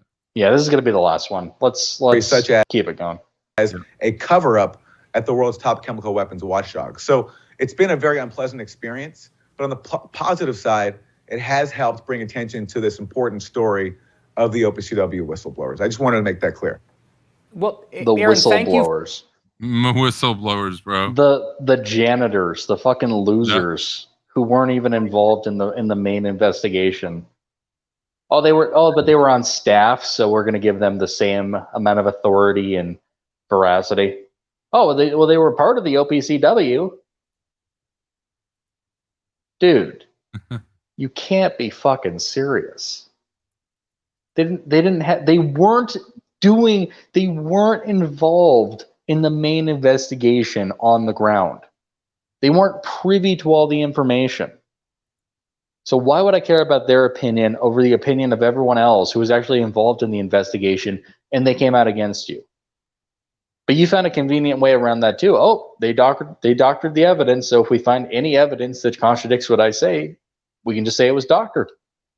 Brilliant. Doctored, bro.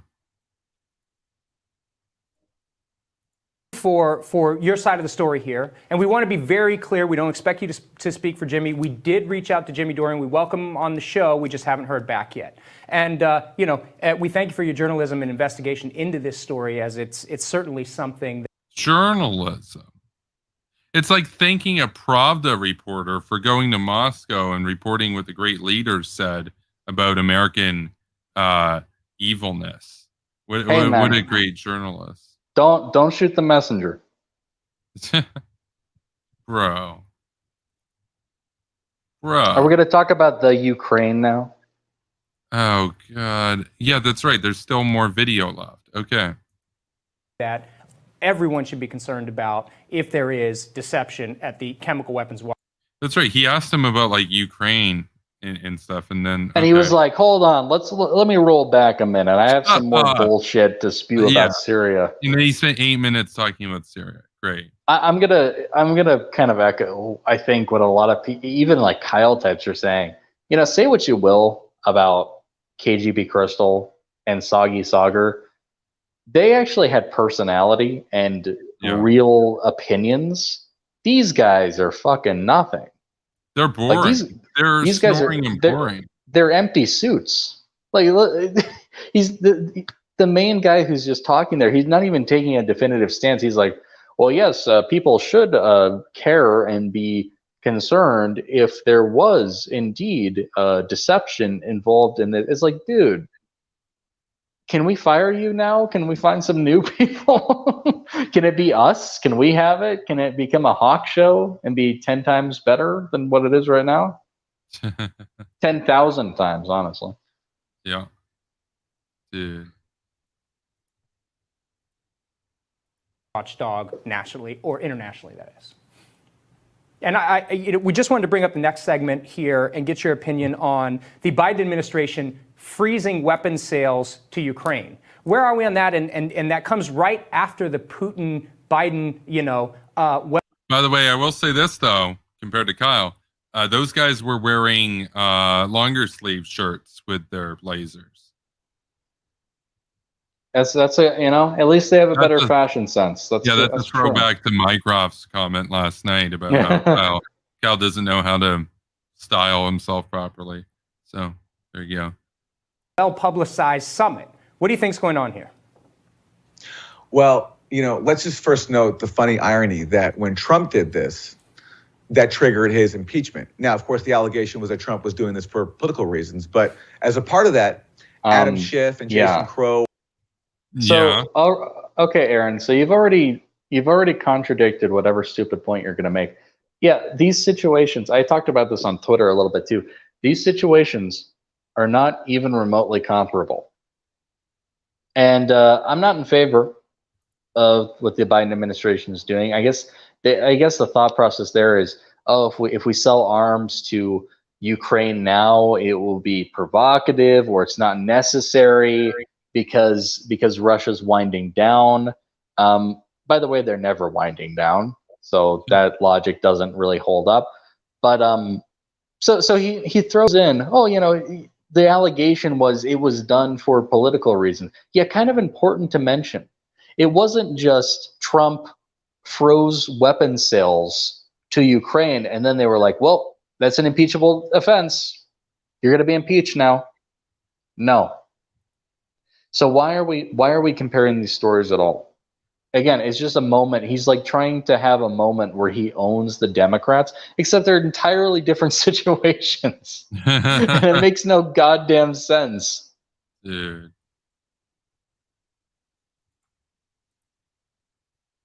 He tried in his tweet there, he tried to say that Adam Schiff was saying, arm the Ukrainians so they fight the Russians over there instead of we fight them over here.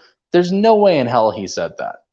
No, there's no way. That's something that John Bolton would say, not Adam Schiff. Schiff doesn't give off those vibes. So he's already like trying to like say, you're a warmonger, you're a neocon. It's like, it's Adam Schiff. Isn't he part of the panel that's trying to remove the president's war powers and trying to give more of that back to Congress? Yeah, but he's also a neocon. He totally is. He totally is. Oh, but he's a warmonger. Give me a fucking break. He's the neocon ghoul. He's like a deep neocon, like Dick Cheney and Mr. Gina Haspel. Mr. Gina Haspel. Yeah, watch us get banned from Twitch now for misgendering. It's like, but it was Kyle. I'm gonna look this up. He totally is part of this group. Dude. Getting up before Congress every day during the impeachment trial and saying that because Trump froze these weapon sales to Ukraine, he was endangering our national security. And Adam Schiff even said the United States aids Ukraine so that we fight the Russians there and we don't have to fight the Russians here. So does Adam Schiff think that now because Biden froze? Yeah, I'm gonna need a citation on that one, bro. So I'm looking that up too. I don't trust the word out of his goddamn mouth. No, I don't trust anything. I mean, dude. I'm becoming agnostic listening to this guy. this military assistance that Russia is going to. Come on. Does Adam Schiff think that now, because Biden froze this military assistance, that Russia is going to invade? It's just a funny irony, and it shows the bankruptcy, the hollowness of the Democrats' Cold War. Dude. Dude. He thinks they're gonna invade. I don't think anyone suggested that. We're not concerned about them invading us. We're concerned about them invading Ukraine. They've already invaded half of it. So yeah, kind of a thing, you know. Maybe a possibility. I mean, that would be on par of someone saying, "Oh my God, you think Kim Jong-un's going to invade the South? What North Korea would never do something like that." It's like they already did.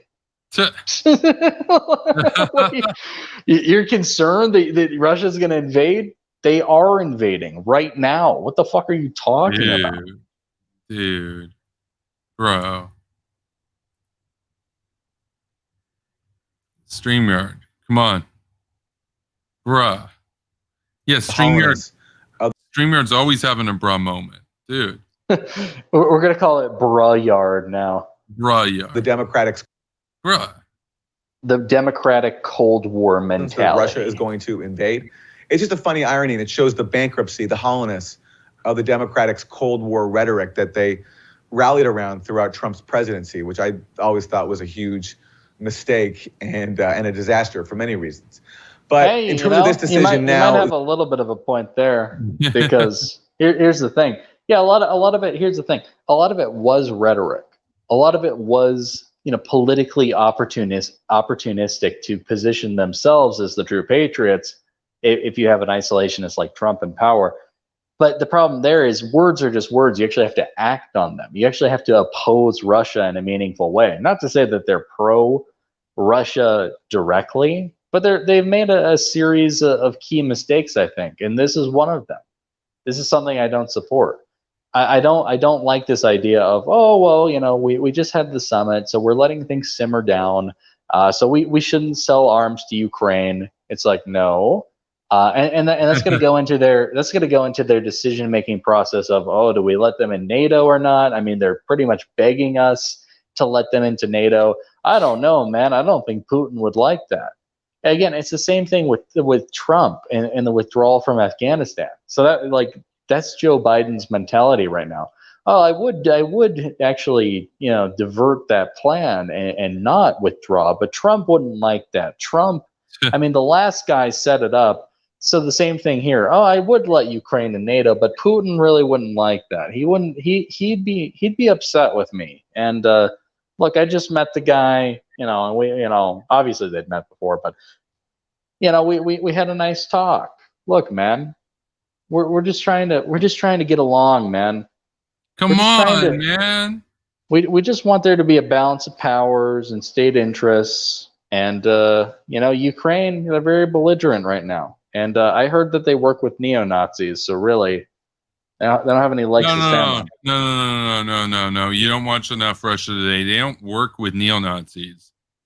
They are neo-Nazis. Now that's a bespoke right there. Dude. They've apparently frozen, one proposal to send military assistance to Ukraine. In terms of what they're actually going to do, I mean, look, this administration has major responsibility for what's happening in Ukraine. It was Biden's support, along with other people in the administration, back under President Obama back in 2014, for the Maidan coup in Ukraine, the overthrow of the Yanukovych government that basically set off this whole conflict between. It wasn't a coup. It was a protest over being upset that Yanukovych sided with Russia over the EU. What coup? Dude. Macoup. It was not a coup. It was not a coup d'etat. It was a protest movement. Between the U.S. and Russia inside Ukraine. And now it's still ongoing. They're still fighting in the Donbass. There's no resolution. Russia has Crimea. It's not giving it back. So in terms of what Biden does, the question is, does he want to keep sending money to Ukraine so that people will keep dying for a... Wait, the money's to bolster their defenses so Russia doesn't kill people, thinking they're an easy target. Right. I don't think the idea is to send money to occupied Crimea. You'd have to spend a lot of money to do that, like a lot of nukes and shit. So, that's right up there with sending money to Gaza. Like, it's a terrible idea through and through. Yeah. Oh, so, and I like how casually he notes that too. He's just like, yeah, and Russia has Crimea, and they're not going to give it back. It's like, oh, that's very interesting. Maybe we should do something about that, though. Maybe we should send military aid to Ukraine to prevent all of Ukraine from looking like Crimea. Is that going to be okay? And then they blame. And again, here there's a partial truth. I guess you can kind of blame. You can kind of blame the Obama administration indirectly for not stepping in against such blatant imperialism. Yeah. Obviously, Aaron Maté is coming from a different direction. Yeah, just a little bit. Like, he's coming in from about 4 degrees offset direction, just a little bit. Just a little bit different. Like, we're talking like 122 degrees. He's coming in at like 118 degrees. A little bit of a different direction. A useless proxy war on Russia's borders, one that Russia will not tolerate losing. They're not going to allow a NATO state on their border. Just useless. Oh, yeah, they're not going to tolerate it. Well, here's the thing. It doesn't matter what they tolerate or not. That's the purpose. It's meant to spook them. If you actually have Ukraine in NATO, they're not going to fuck with Ukraine. This is Aaron Maté doing blatant apologetics for imperialism right before our eyes. Must spook. How dare you? I mean, look, Russia would be upset. They wouldn't tolerate it. Oh, that's very interesting. It's very interesting the way that we let Russia call all the shots in the world. Yeah. Maybe we shouldn't do that. Maybe we should actually form meaningful alliances and prevent that kind of shit from happening. It's amazing to me. Like they're actually acknowledging what's happening in the world, but they're such like status quo warriors. They're just like, there's nothing we can do about it. Nothing you can do. And like, aren't these the people that in high school always would have been talking about changing the world and stuff and everything? And it's like their version of changing the world is being anti-war. Oh, they still want to do that. They want to change the West. They want to change the UK and France and America. They don't want to change Syria. But they don't yeah, of course they don't want to change Syria. They don't want to change our approach to actually, have a more meaningful confrontational edge toward Russia, because Russia wouldn't like that. They wouldn't like it, man. It make them feel bad. They wouldn't tolerate that. That's his wording. They wouldn't tolerate a NATO nation on their border. Yeah. Be intolerable, man. Well, you know what? It'd be tormenting them, man. It'd be tormenting them, man. They can seethe and breathe, as far as I'm concerned. Dude. Yeah, no. So let's wrap this up. There's about 1 minute left. So that's the question for Biden. On the, I think, a positive side, whereas Trump was incredibly hawkish in his policies, he tried. Wait. No. No. Now, even on Iran was he incredibly hawkish, and that was the most hawkish area. No, he called it maximum pressure. Maximum pressure would be doing what we did in Iraq.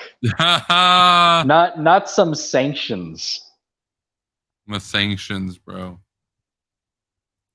Dude.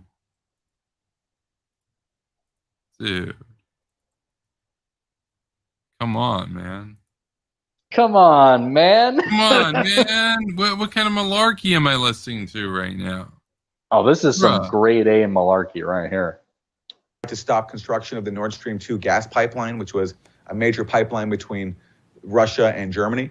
Biden came in and he dropped that effort. He's actually dropped those sanctions, which is a sign of, I think, conciliation towards Russia. He also.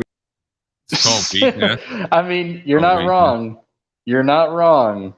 Yeah, no, that's the problem. The problem there is that Aaron Maté thinks that's a good thing. He thinks that capitulating to Russia is a good thing. Yes.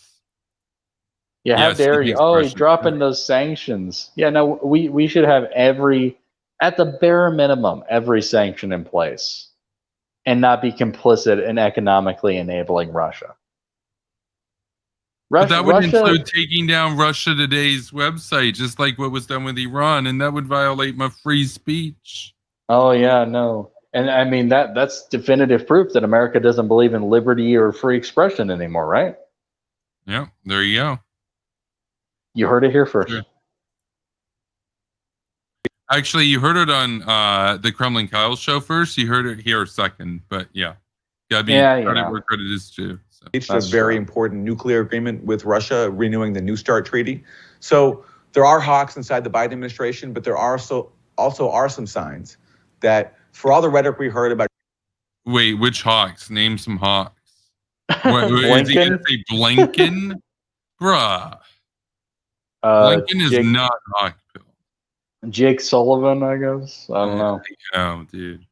No, imagine if these guys saw like a real hawk, like on this show. They would lose. Their minds would explode. It'd be like Castle Bravo all over again. It'd be like 15 Oh my god. Food. They're hawks, man. Like they would literally be game over for them. Like they would literally explode on the spot. Like their mind would detonate. Game over. Yeah, those guys, I guess they were all hawks like 10 years ago, but you can't be a hawk anymore. So, not even 10 years ago. They like 20, 30 years ago, 25 years ago. But apparently, no, and they're still fear mongering over it. Like, but they're like, oh, but there's some signs. It's like, yeah, that's not good. Here's the thing, like that should be a wake up call. Hey, White Flag Joe, you might want to take notice of the guys who are paying you compliments right about now. Yeah, because I would take that as a sign that I'm doing things incredibly wrong. Yes, that's correct. Yeah, it's a good indication that you're going in a cringe direction when all the cringe mongers and brainlet brigades are big upping you now. So, and it's disingenuous. They're still going to call him a warmonger and stuff. So that's true. Lame. Trump being a Putin puppet. The reality was that Trump's administration was hawkish on Russia. Bullshit. His administration was a hawk? They were so hawkish, man, especially on Russia. Yeah, that's why they invaded Russia, right? That's why Russia isn't even a thing now, right? That's right. Why are we even talking about Russia? It's a thing of the past. Well, no, it's still a part. It's still a thing, like in the present. It's just the 53rd U.S. state. So after Belarus and Iran, which he also man, he's just a hawk. He's just a hawk. That's all he was. He was just a hawk. That's Trump. He sees what he wants and he takes it. Yeah. Bruh. It was that Trump's administration was hawkish on Russia, and there are some early signs that Biden is, thankfully, I think, easing away from that. Well, thanks so much for sharing your perspective with us. We really appreciate it. Thanks for being with us, Aaron. And as we know, thanks for having me. All perspectives are valid. That's right. There you go. So that's Ghoul Gang Rising, episode 22. So, wow, that was a lot of cringe. In under 4 hours, thankfully. So, yeah, no, that was good. That was a good one. Oh, man. And thankfully, we didn't have to watch Kyle. Yes. Well, we did last night, but yeah, I was like, do I really want to watch Kyle every night? Nah, let's watch somebody else. Yeah. So we got Jimmy and Aaron. Oh dear. God. Oh my God. Well, wow. Thank you to everyone who who tuned in. No matter how long you stuck around. we appreciate all the support. If you have any suggestions, feel free to leave them in the comments or tweet them at Kevin or myself, and we review those. And you know, I don't know if we're gonna stick to this. I feel like we've been doing a lot of like 2 episodes in a row kind of thing. We'll see what comes up. We definitely we'll have the main show on Saturday night for sure. And if we feel like it, if we have time or extra content, we'll give you an extra show. So I think that's been working out pretty good. And yeah, as always, we do appreciate the support, and hope things are going good on y'all's end. Yeah, and if you want to support Reece over here, subscribe to his channel, Spooky Nukies. And if you want to stay tuned for my content, I upload 14 videos a week every week. So you want to subscribe. It's Superpower Broadcasting here if you haven't done so yet. And additionally, you can follow me over on Twitch and Facebook. And you can follow me on Twitter at Kevin Castley. Thank you to all the supporters and to the viewers for sticking with us tonight. If you want to support what I do, you can check me out over on Ko-Fi, PayPal, and Patreon. And once we hit $500 a month on Patreon, we'll have 3 videos a day, every day instead of 2. And with that, it's been a ghoulish evening. And take care, everybody, and keep on rocking in the free world. Thanks for stopping by.